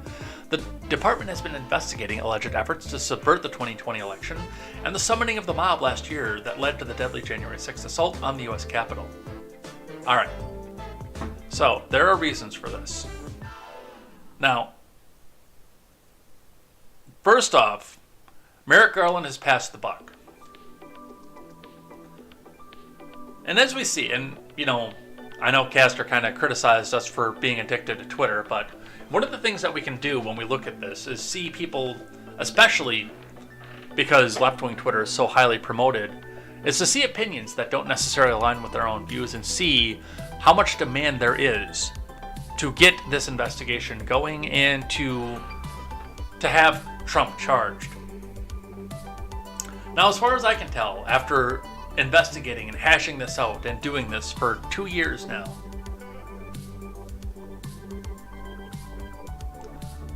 Merrick Garland has nothing. He doesn't have crap, and he knows it. He knows it, you know it, I know it, everybody knows it. Merrick Garland doesn't have anything in this situation. But now he's got somebody that he can pass the buck on to. Somebody who can sit here and take the blame as they continue to find nothing in this investigation. And that's part of the strategy that Merrick Garland is going through when he does something like this. He knows he has nothing. But now when nothing comes out of it, he can say, oh, well, it's this guy's fault. He couldn't find anybody. Put your rage against Jack Smith. But more importantly, and this actually goes into the midterm strategy that they used when they did something. When they went in and did their advertising for this. And when honk honk, they actually went out and forced the MAGA candidates up into the spotlight, pouring sometimes millions and billions of dollars into the MAGA candidates against their opponents, so that they were the ones that came in. One of the big things to note and watch when you see something like this is the fact that Democrats who want to win have to have 2020 in their focus. And that was one of the big mistakes that Trump made. And I would even say one of the big mistakes that some of his, quote, hand-picked candidates made as well, is the fact that all of this investigation was about 2020. The midterms were about 2020. Because when Democrats who had control of Congress from 2021 on till now, still in the lame duck session, you got massive inflation. You got new wars brewing between Ukraine and Russia and Taiwan and China, as well as other rumors of war across the country. You got record high gas prices. Even adjusted for inflation, record high gas prices. Which again, I will admit that once we adjust for inflation, and the saving grace for them is the fact that inflation did go so wild, because realistically right now, after you adjust for inflation, our gas prices in most places are between $2.80 and $2.90. If we were using 2009 dollars. Which is still ridiculous, but if in using 2009 dollars, yeah, we're at $2.80, $2.90. Because we've had that desperate of inflation. You had that record inflation. And while they're still trying to get all the people back to work that were at work before the pandemic, and touting it up, I created this many million jobs, even though it was just people going back to work. And there are still people chronically out of work who can't afford, and people losing their houses and losing their livelihoods. Even with all that being said, all of that being noted, being pointed out off of this, as long as they can keep the focus on Insurrection 2020, they win. One of the things that I've been harping on, I maybe wasn't the first one into this, but definitely by like May of 2021, June of 2021, I had already come to the conclusion of, hey, you can sit here and investigate this to death, but at some point you've got to accept the fact that as soon as the House Plant Chief put his hand on the Bible and says, I promise to uphold the thing, man, and and so help me, that guy that I'm about to meet. There was nothing that you could do. As soon as he put his hand on the Bible, there is no constitutional mechanism to go back and give the election back over to the previous person who may have actually won.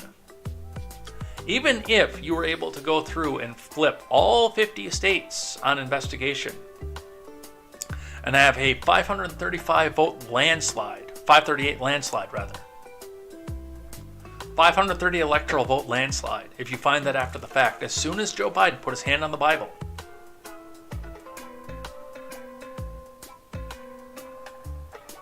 it was over. There was nothing else that could be done. Short of course, an investigation, impeachment, and removal, but even that wouldn't bring Donald Trump back.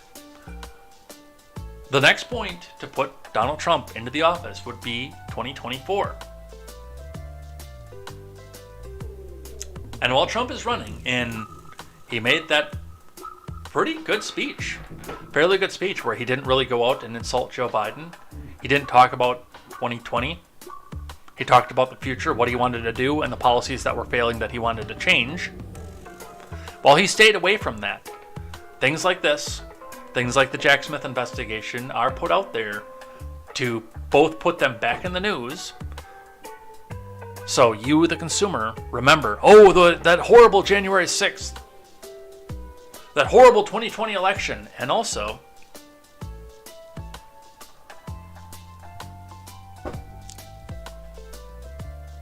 to bait Mr. Trump into tweeting about that, or truthing about that, because he's not going to come back to Twitter.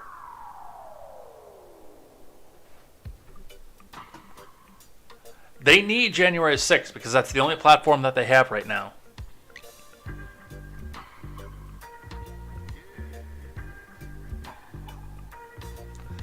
Rod Rosenstein weighing in on the decision. Rosenstein says that he probably would not have named special counsel for Trump cases. From Melissa Quinn. Former Deputy AG Rod Rosenstein said Sunday that he probably would not have appointed a special counsel to oversee the Justice Department's 2 ongoing investigations, including former President Trump, as AG Garland did last week. In this case, Garland clearly made a discretionary decision. The department had been handling this itself for 2 years, could have continued to handle it itself, but he believed that this would help promote public confidence. Let me finish this paragraph, and I will explain why that's actually probably true. And even though I still think this investigation is crap, I do think that the right decision was a special counsel. I mean, the right decision obviously would not to be doing it anyway, but there is a reason that Garland went special counsel over this, and I'll explain why in just a minute. It's easy to second guess from the outside. I think, my inclination, given that the investigation had been going on for some time, and given the stage which they've reached, is that I probably would not have, but I just can't tell from the outside. As Deputy AG in 2017, Rosenstein appointed former FBI Director Robert Mueller as special counsel to investigate Russian interference in the 2016 election and any ties between the Trump campaign and Russia. Jeff Sessions, then Attorney General, had recused himself from the case, leaving Rosenstein with oversight of the Justice Department's probe. Okay, so why a special counsel? Why not just have Merrick Garland do it himself? It's simple. Merrick Garland is compromised in literally anything that has to do with Trump. Do you know why? I'll tell you why. The reason that anybody knew Merrick Garland's name coming in to any of this, because he was, before 2016, he was really nothing more than a low-level federal district judge. In the background, nobody really knew who he was, but on that fateful day that Barack Obama said, you know what, Antonin Scalia, he suddenly died. I don't know what's happened. I don't know nothing about it. Oh, we gotta have a Supreme Court justice. That's it. My buddy Merrick Garland. Hey, I think he's nonpartisan. even though he's clearly partisan at this point. He's nonpartisan. I'm going to appoint him. And let me tell you, if Mitch McConnell doesn't confirm him, that's because Mitch McConnell's a racist. You know they're racist because they use an R. Them Republicans, they use an R.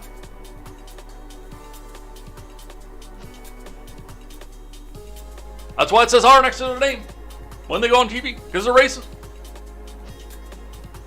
Which thrust Merrick Garland into the spotlight, and with Mitch McConnell passing him over, and then Trump refusing to take him back up as a Supreme Court pick, instead going to, I can't think of his name, Neil Gorsuch. Instead going to Neil Gorsuch, yes, there is a bit of bad blood between the two of them. I mean, Merrick Garland should have recused himself from this a couple years ago already. There should be no reason for Merrick Garland to be looking into this at all.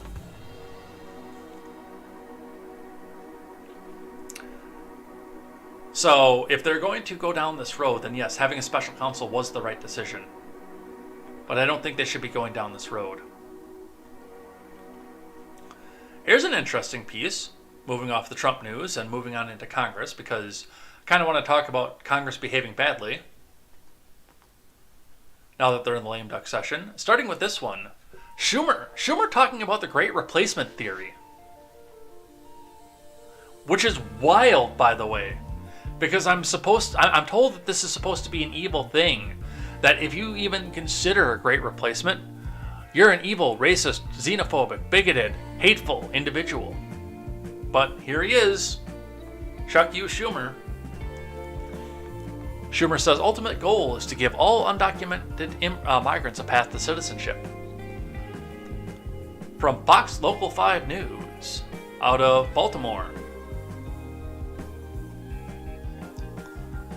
Senate Democratic leader Chuck U. Schumer said Wednesday that the only way the U.S. can have a great future is if however many undocumented migrants there are nationwide all have a path to citizenship.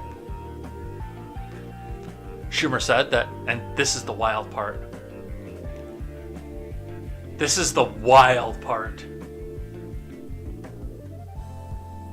And we've got video of it too.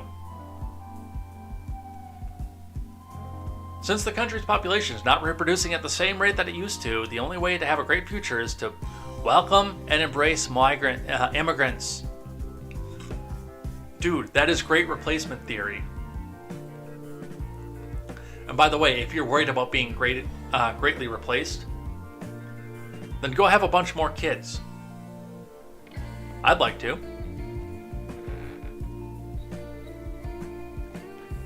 Let's listen to Chuck Schumer spew these dangerous conspiracy theories. Now more than ever, we're short of workers. We have a population that is not reproducing it on its own with the same level that it used to. The only way we're going to have a great future in America is if we welcome and embrace immigrants, the dreamers, and all of them, because our ultimate goal is to help the dreamers, but get a path to citizenship for all 11 million or however many undocumented there are here.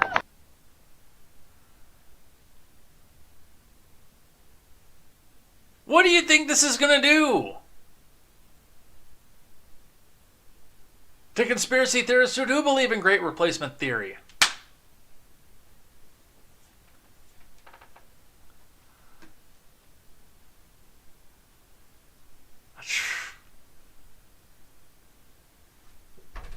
I know this guy is smarter than this.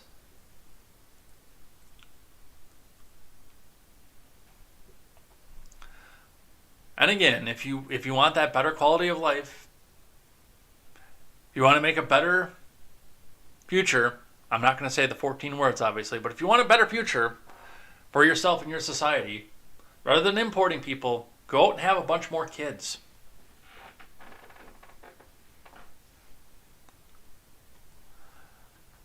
From the Daily Wire, Whitmer to push for gun control after re-election victory. Dem takeover of state legislature.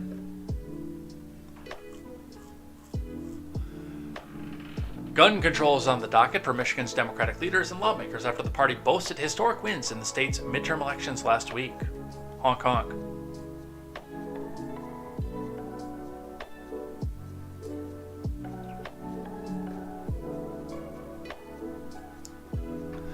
Gretchen Whitmer told news outlet Bridge, Michigan, in an interview published Wednesday that gun control is a top priority heading into her second term. Now with Democratic majorities in both chambers of the state's legislature, Democrats in the state previously introduced a red flag law, along with other gun regulations, and Whitmer believes the measures are within reach for lawmakers to pass.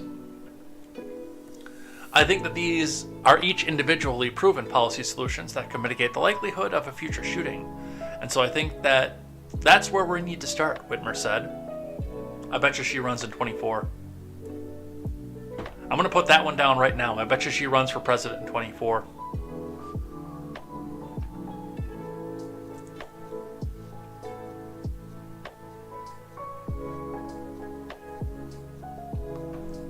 The governor pointed to a recent school shooting in Oxford, Michigan, as a reason to push forward with gun control. 4 students at Oxford were killed by a classmate who opened fire on the school on November 30th, 2021.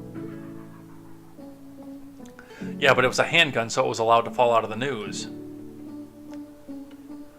I do believe that you will all of a sudden see a very different environment in Lansing, where Oxford families and advocates will have the ability to make their voices heard and to inform and drive the policy change that the current legislature has completely shut the door to, she commented.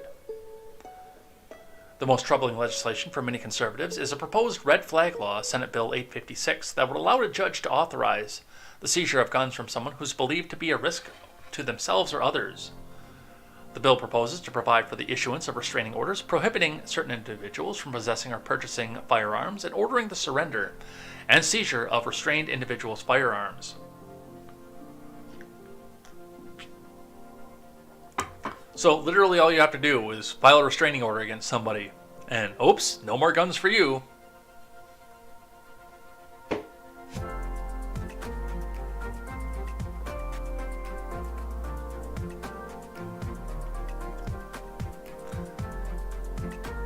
Along with the red flag law, Whitmer is pushing to stop people from buying guns from private seller without going through a background check, and wants to force gun owners with children in the home to secure firearms in a lockbox. Now, that last one's unconstitutional. I would like for people to have all but their home defense piece in a safe, because that is the safest place for it. You know, in case you get broken into. In case, again, the kid goes and gets it. Or a myriad of other problems that could happen. But yes, you should be able to have one in the nightstand. I'm not saying have your whole armory laying out or have your whole armory locked away, but, you know, you can only shoot one at a time. So maybe have one by your desk, maybe have one in your nightstand, one in a sealed lunchbox in the shower.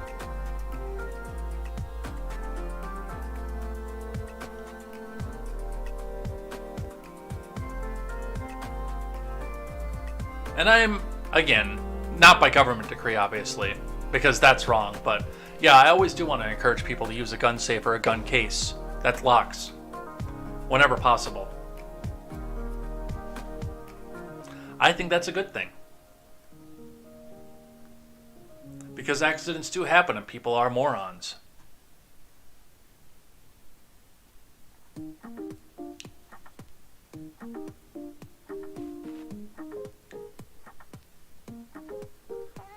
Let's see. From WKRN.com. Adam Frisch concedes to Lauren Boebert in nail-biter House race. And they're actually still recounting it. Adam Frisch conceded on Friday to Lauren Boebert in the race for Colorado's 3rd, saying that an expected recount was unlikely to change the outcomes of the election. In a video call with reporters, Frisch said that he had called Boebert to offer his concession. He said that while the race appeared to be headed for a mandatory recount, the likelihood of this recount changing more than a handful of votes is very small. We're not asking for this recount. It is one that the citizens of Colorado mandate through their election system, he said, telling supporters not to donate to his campaign for the recount effort. Please save your money for groceries, your rent, your children, he said. In his remarks, Frisch, a former Aspen city councilman, said that he was proud of the campaign he had run in a district that had former President Trump carried just 2 years ago. But he also criticized his own party for eroding the trust of rural Americans. Democrats have abandoned rural America and working class America for the last many years, he said. Republicans have had a monopoly over the backbone of this country. The race for Colorado's 3rd appeared headed for a recount late Thursday and early Friday, with the latest vote total showing Boebert leading Frisch by just 0.16 percentage points, or 551 votes. Under the state law, an automatic recount is triggered if the margin is a half percentage point or less of the top vote getter's total. Once the recount begins, it could delay the final outcome of the race for days or possibly even weeks. So yeah, by law, they're still going to go back and recount it, but with the concession out here, it does look like Boebert is going to be taking it.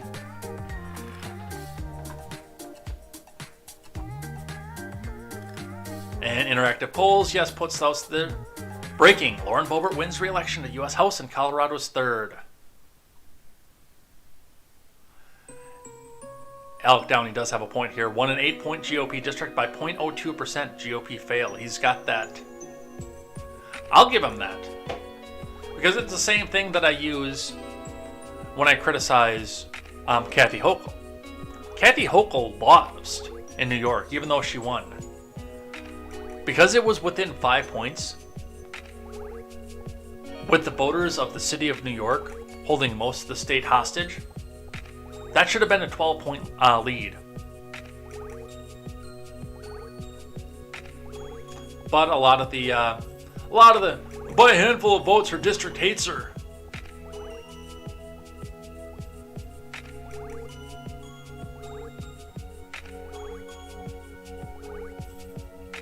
Pending recount. No, he conceded. No, she hasn't. No, he conceded. A lot of people like that. I like this one here. Live It Up says, good, they couldn't manufacture enough or ballot harvest enough, but it was close. Monica Hicks says, so this election result was fair then, since she won? No, I think there was a lot of honking going on in that one. I really do. There was a lot of honking going on with that one.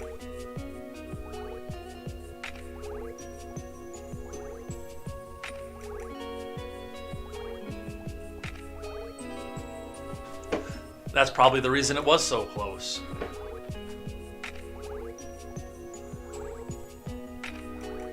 In a little bit of karma, and this goes beyond Omar, by the way, and we'll be checking with the other two as well, but in a little bit of karma, in a little bit of a situation by which the Democrats actually led the way in this. McCarthy says he'll remove Ilhan Omar from committee assignment. From Ivana Sarek.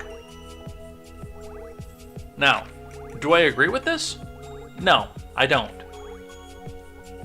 I think this is a terrible move that sets us back into a situation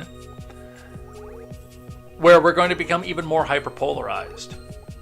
But it's also a bit poetic when you think about it as well, because, they stripped Marjorie Taylor Greene of committee assignments based on things that she did before she was in office. So it's only fair that Kevin McCarthy do it to Ilhan Omar for things over things that she did before this particular term in office as well. From Ivana Sarek.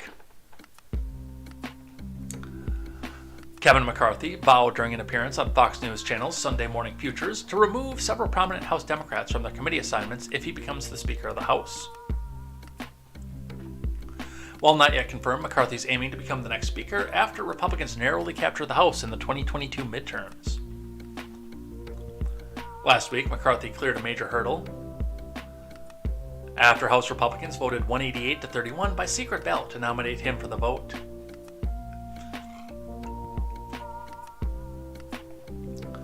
Let's see.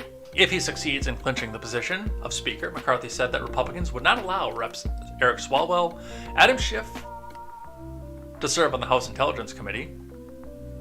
McCarthy added that Ilhan Omar wouldn't be allowed to serve on the House Foreign Affairs Committee, citing her anti-Semitic comments. McCarthy had pledged back in January to remove Schiff, Swalwell, and Omar from their committee assignments if Republicans retook the House. McCarthy's comments came a day after he told the Republican Jewish Coalition's 2022 leadership meeting in Vegas that if he becomes Speaker, he will remove Omar from her House Foreign Affairs Committee over her past remarks about Israel. And again, the tone was kind of set for this by Democrats. I don't necessarily agree with this. I think that both... oh, thank you for the resub, by the way, Randy. One of the issues that goes on with this is the fact that I think that there should be robust debate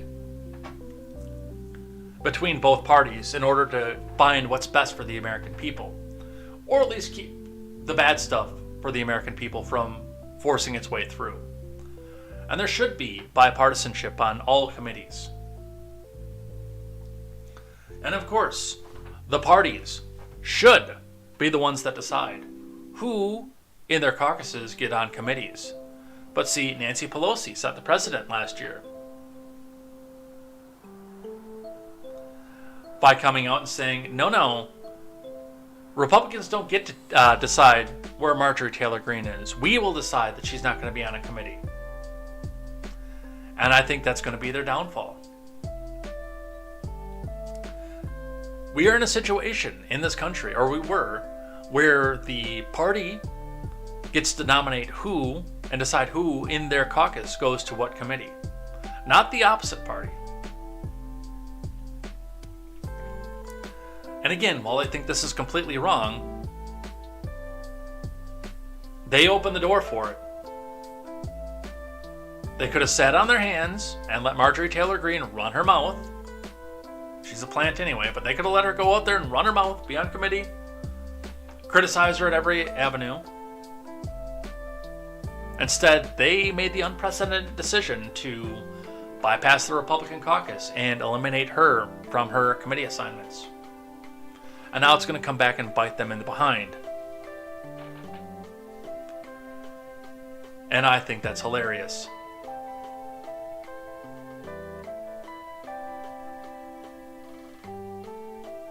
I gotta figure out how to go and manage my own chat here, because we got a spammer over there.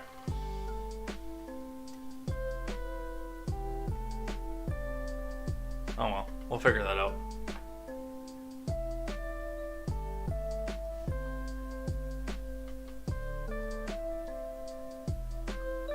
On the Arizona side, Arizona governor election in doubt as AG demands full report on myriad problems in Maricopa voting. Coming from the Daily Wire, from Greg Wilson.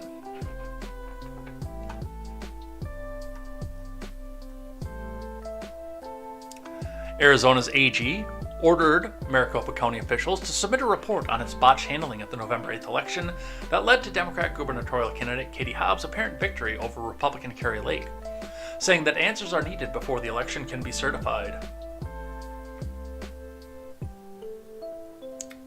In a letter from the Election Integrity Unit of AG Mark Brnovich's office, a top official cited evidence of statutory violations in the contest, in which Hobbs, who as Secretary of State oversees elections, overcame huge deficits in the polls. There were widespread malfunctions of voting machines in conservative areas of the state's most populous county, which became a national punchline as it took more than a week to tally votes. These complaints go beyond pure speculation, but include first-hand witness accounts that raise concerns regarding Maricopa's lawful compliance with Arizona election law, wrote Assistant AG Jennifer Wright in a Saturday letter to the county's Chief Division Attorney Thomas Liddy. Carrie Lake War Room tweets out, "We've asked Maricopa County for answers. This is what we got in return."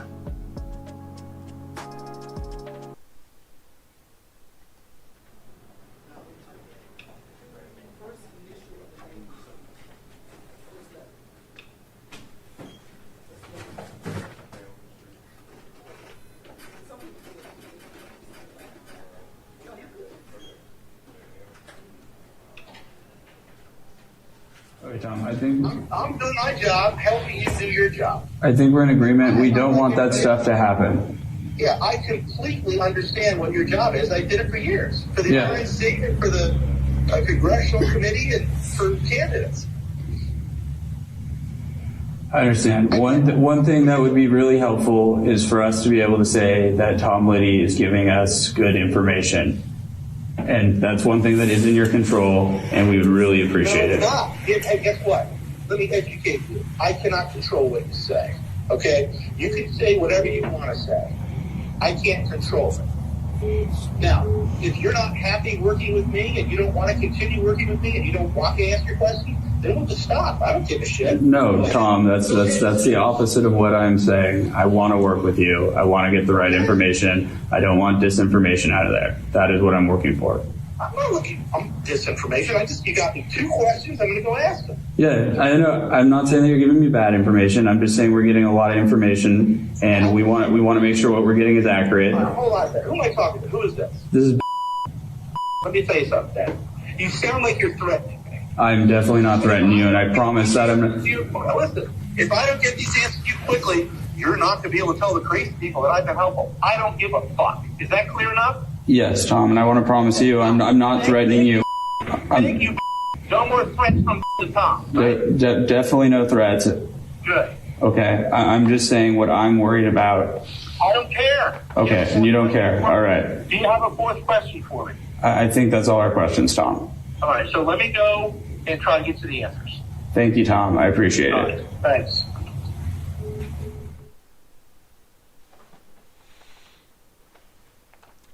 Wright requested a full report on how tabulator and printer malfunctions at some 60 Maricopa voting locations were addressed on Election Day, as well as a copy of each voting location's official ballot report, including any discrepancies and explanations. The machines were tested the day before the election, and no problems were detected, Wright's letter noted.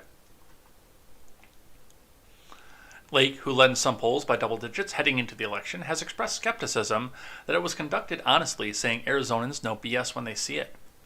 Her team has been gathering and tweeting testimonials of voters who said that they were turned away when they tried to vote, watched as their ballots were rendered defective or tabulated improperly. Well, again, I'd like to see some evidence of this. Although, I would also like to see the wildly drunk lady in the middle of the court proceeding coming out and saying, "I signed an affidavit." You know what that means? That means if I'm not telling the truth, I could go to jail. What have you signed? I want a second run of that lady. That was hilarious.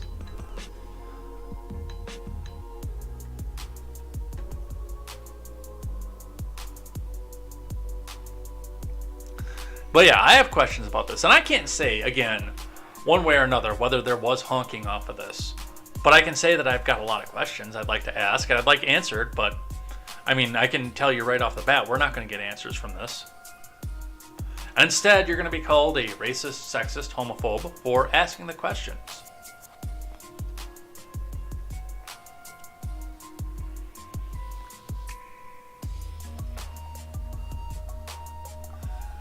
From Fox 10 Phoenix, Maricopa County Chairman moved to undisclosed location for safety after midterms. From Fox 10 staff, Maricopa County Supervisor Bill Gates has confirmed that he was moved to an undisclosed location for his safety after security concerns connected to the 2022 midterms. Deputies from the Sheriff's Office are also providing a security detail, officials said. Gates, a Republican and one of the leaders of the Maricopa County Elections Department, has been a fierce defender of the county's election system and an outspoken critic of false claims that the 2020 election was honk.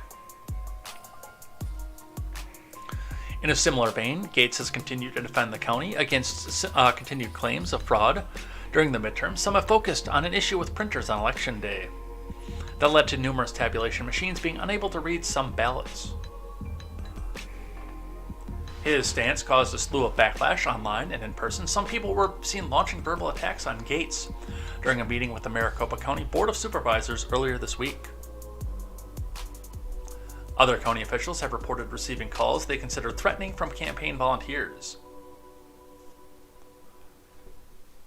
There's been no evidence to watch for fraud. Okay, we're going to 2020 or this year's midterm election. Honk, honk. Honk, honkety honk. Yeah, then they're playing the victim hard. Oh, well, our supervisor has to be moved to a safe house. He's in witness protection. Spare me. On the other side, there are a couple others here that I do want to get to before we head out of here for the day. But this one here, there's no substitute for victory. Ron DeSantis lays out the roadmap for Republicans to dominate. From Ryan Saavedra.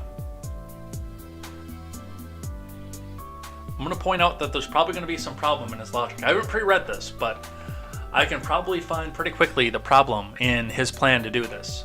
Let's read. Florida Governor Ron DeSantis laid out the roadmap this weekend for Republicans to dominate politically in the coming years following Republicans' blowout wins earlier this month in the midterm elections. DeSantis made the remarks during a 25-minute speech in Saturday in the annual leadership meeting of the Republican Jewish Coalition. The governor, who numerous recent polls have shown is the top candidate to be the Republican Party's presidential nominee in 2024, began by highlighting the success of Republicans in the state of Florida during the midterms. We added 4 new Republican congressmen to the U.S. House of Representatives from the state of Florida. We secured supermajorities in the Florida legislature, the most Republicans we've ever had in Florida history. We helped elect 26 new conservative school board members all across the state of Florida. And we even won the state House seat that includes Miami Beach, not typically viewed as a Republican stronghold.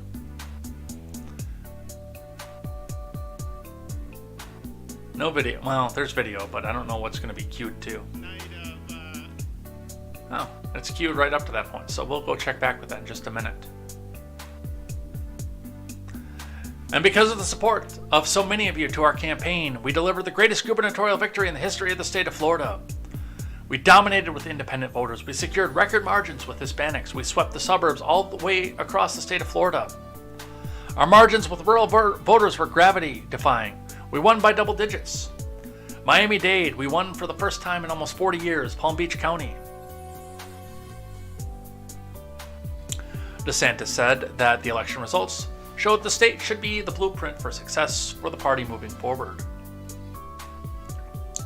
And I think that some of the things that we do that we're all about exercising leadership and delivering results for the people that we represent, he said.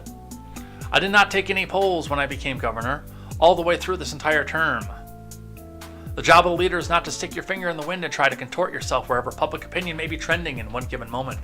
No, the job of a leader is to set out a vision, to execute that vision, to show people that it's the right vision and deliver concrete results. And when you do that, the people respond. So, a lot of this is good advice.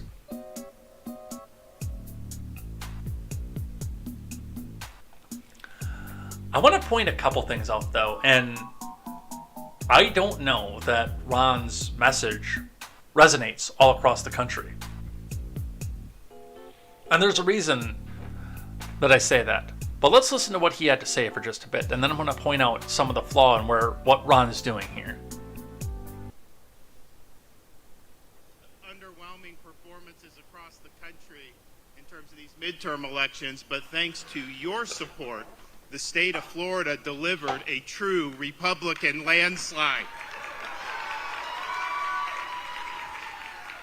We added 4 new Republican congressmen to the U.S. House of Representatives from the state of Florida. We secured supermajorities in the Florida legislature, the most Republicans we have ever had in Florida history. We helped elect 26 new conservative school board members all across the state of Florida. And we even won the state House seat that includes Miami Beach, not typically viewed as a Republican stronghold. And because of the support of so many of you to our campaign, we delivered the greatest gubernatorial victory in the history of the state of Florida. We dominated with independent voters. We secured record margins with Hispanic voters. We swept the suburbs all across the state of Florida. Our margins with rural voters were gravity-defying. We won by double digits Miami-Dade County. We won for the first time in almost 40 years Palm Beach County. And we don't know precisely what the final number is, but we can say that we won the highest share of the Jewish vote for any Republican candidate in Florida history.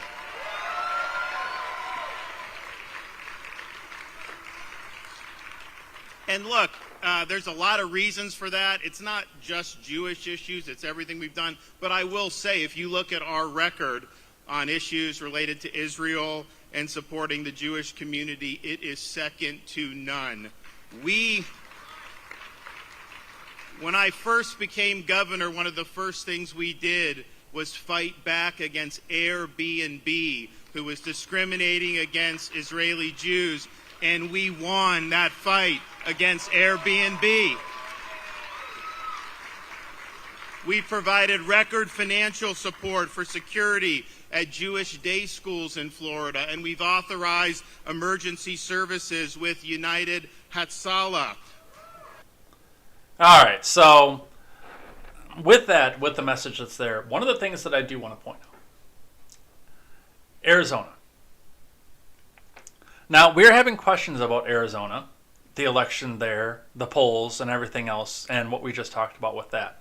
But there is one other thing to point out with Arizona, and that is the fact that a lot of, especially around Phoenix, after they finished destroying the state of California, and Gavin Newsom was shutting down businesses, people couldn't make it in California.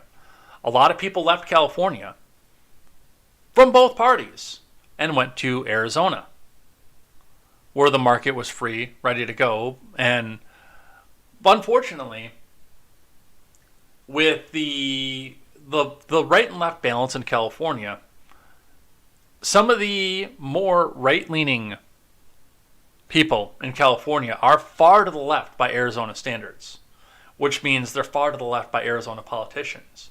What I'm saying with that is why we see Arizona suddenly being in play, and Georgia to an extent too being in play, both of them deep red strongholds up until 2016, is the fact that those are the places that Democrats are migrating to, either from New York State, California, Colorado sometimes after, Denver is controlling everything in Colorado, and Denver is deep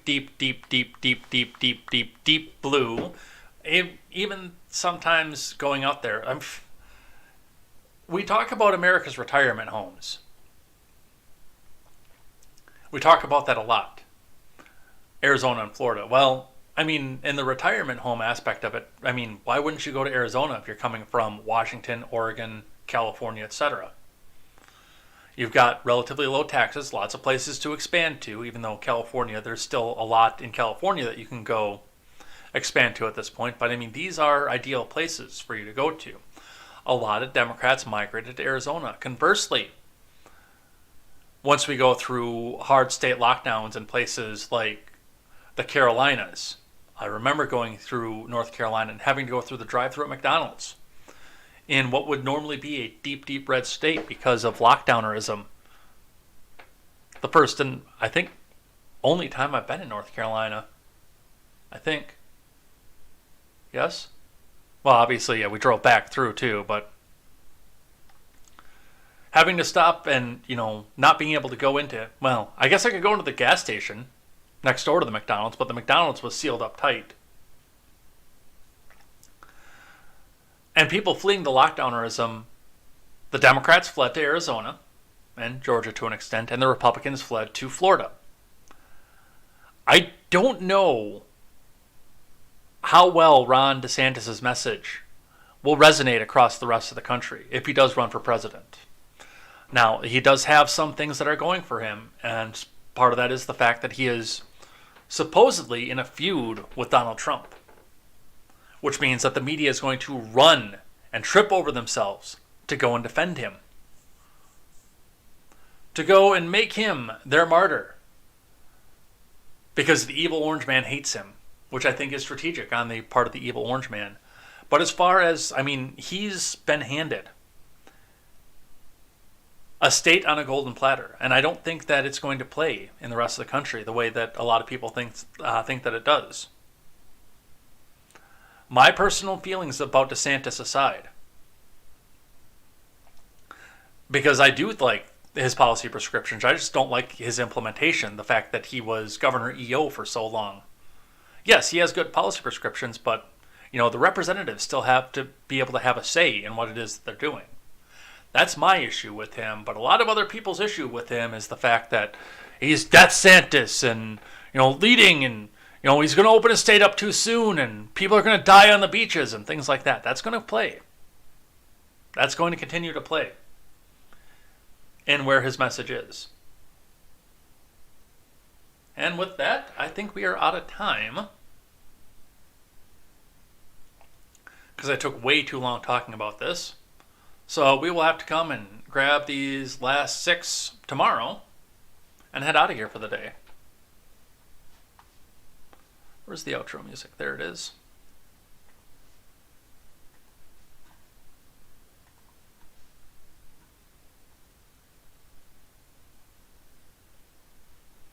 All right, where is it? I just had it. There it is. So, with that, we're out of here for the day. Thank you, everybody who came by and chatted in the live chat. If you are on the Twitch side, stick around. We are going to go raid the Daily Ignoramus after this, so definitely come back and hang out for that. Stephen Ignoramus is a great guy, and he'll probably have a lot to say about maybe something Kanye said, maybe something that Candace Owens said, or possibly something about FTX. I'm not sure. I don't know where he's going to be going with his daily show today, but stick around for us. Let me actually make sure he's even on before I come and promise us that we're going there, because there have been a couple times where, because it's Monday and I've been able to go late, that we've gone over there and he hasn't been there. So let's double check. It's going to be weird going in the evening news, by the way, and not being able to go and raid Daily Ignoramus. No, he's actually not on right now. So instead, we're going to go and raid Uncle Lander. He is playing Mass Effect. I think he's in Mass Effect 3 right now. So with that, we are out of here. Thanks, everybody, again. We'll be back here tomorrow with more news, more headlines. Tentative up in the air for Game Stream tonight, obviously, because a lot of things are moving, and I may even have to go back and go to work yet today. So I'm not sure, but we're out of here. Thanks again. We will see you here tomorrow for more news, more headlines, and more contemporary. Definitely looking forward to that. Looking forward to seeing you here. And love to see all the participation in the news. We had a lot of participation today, so we're out of here. Take care, everybody. And until next time, I'm Jay Edgar, and this is Contemporary. Take care.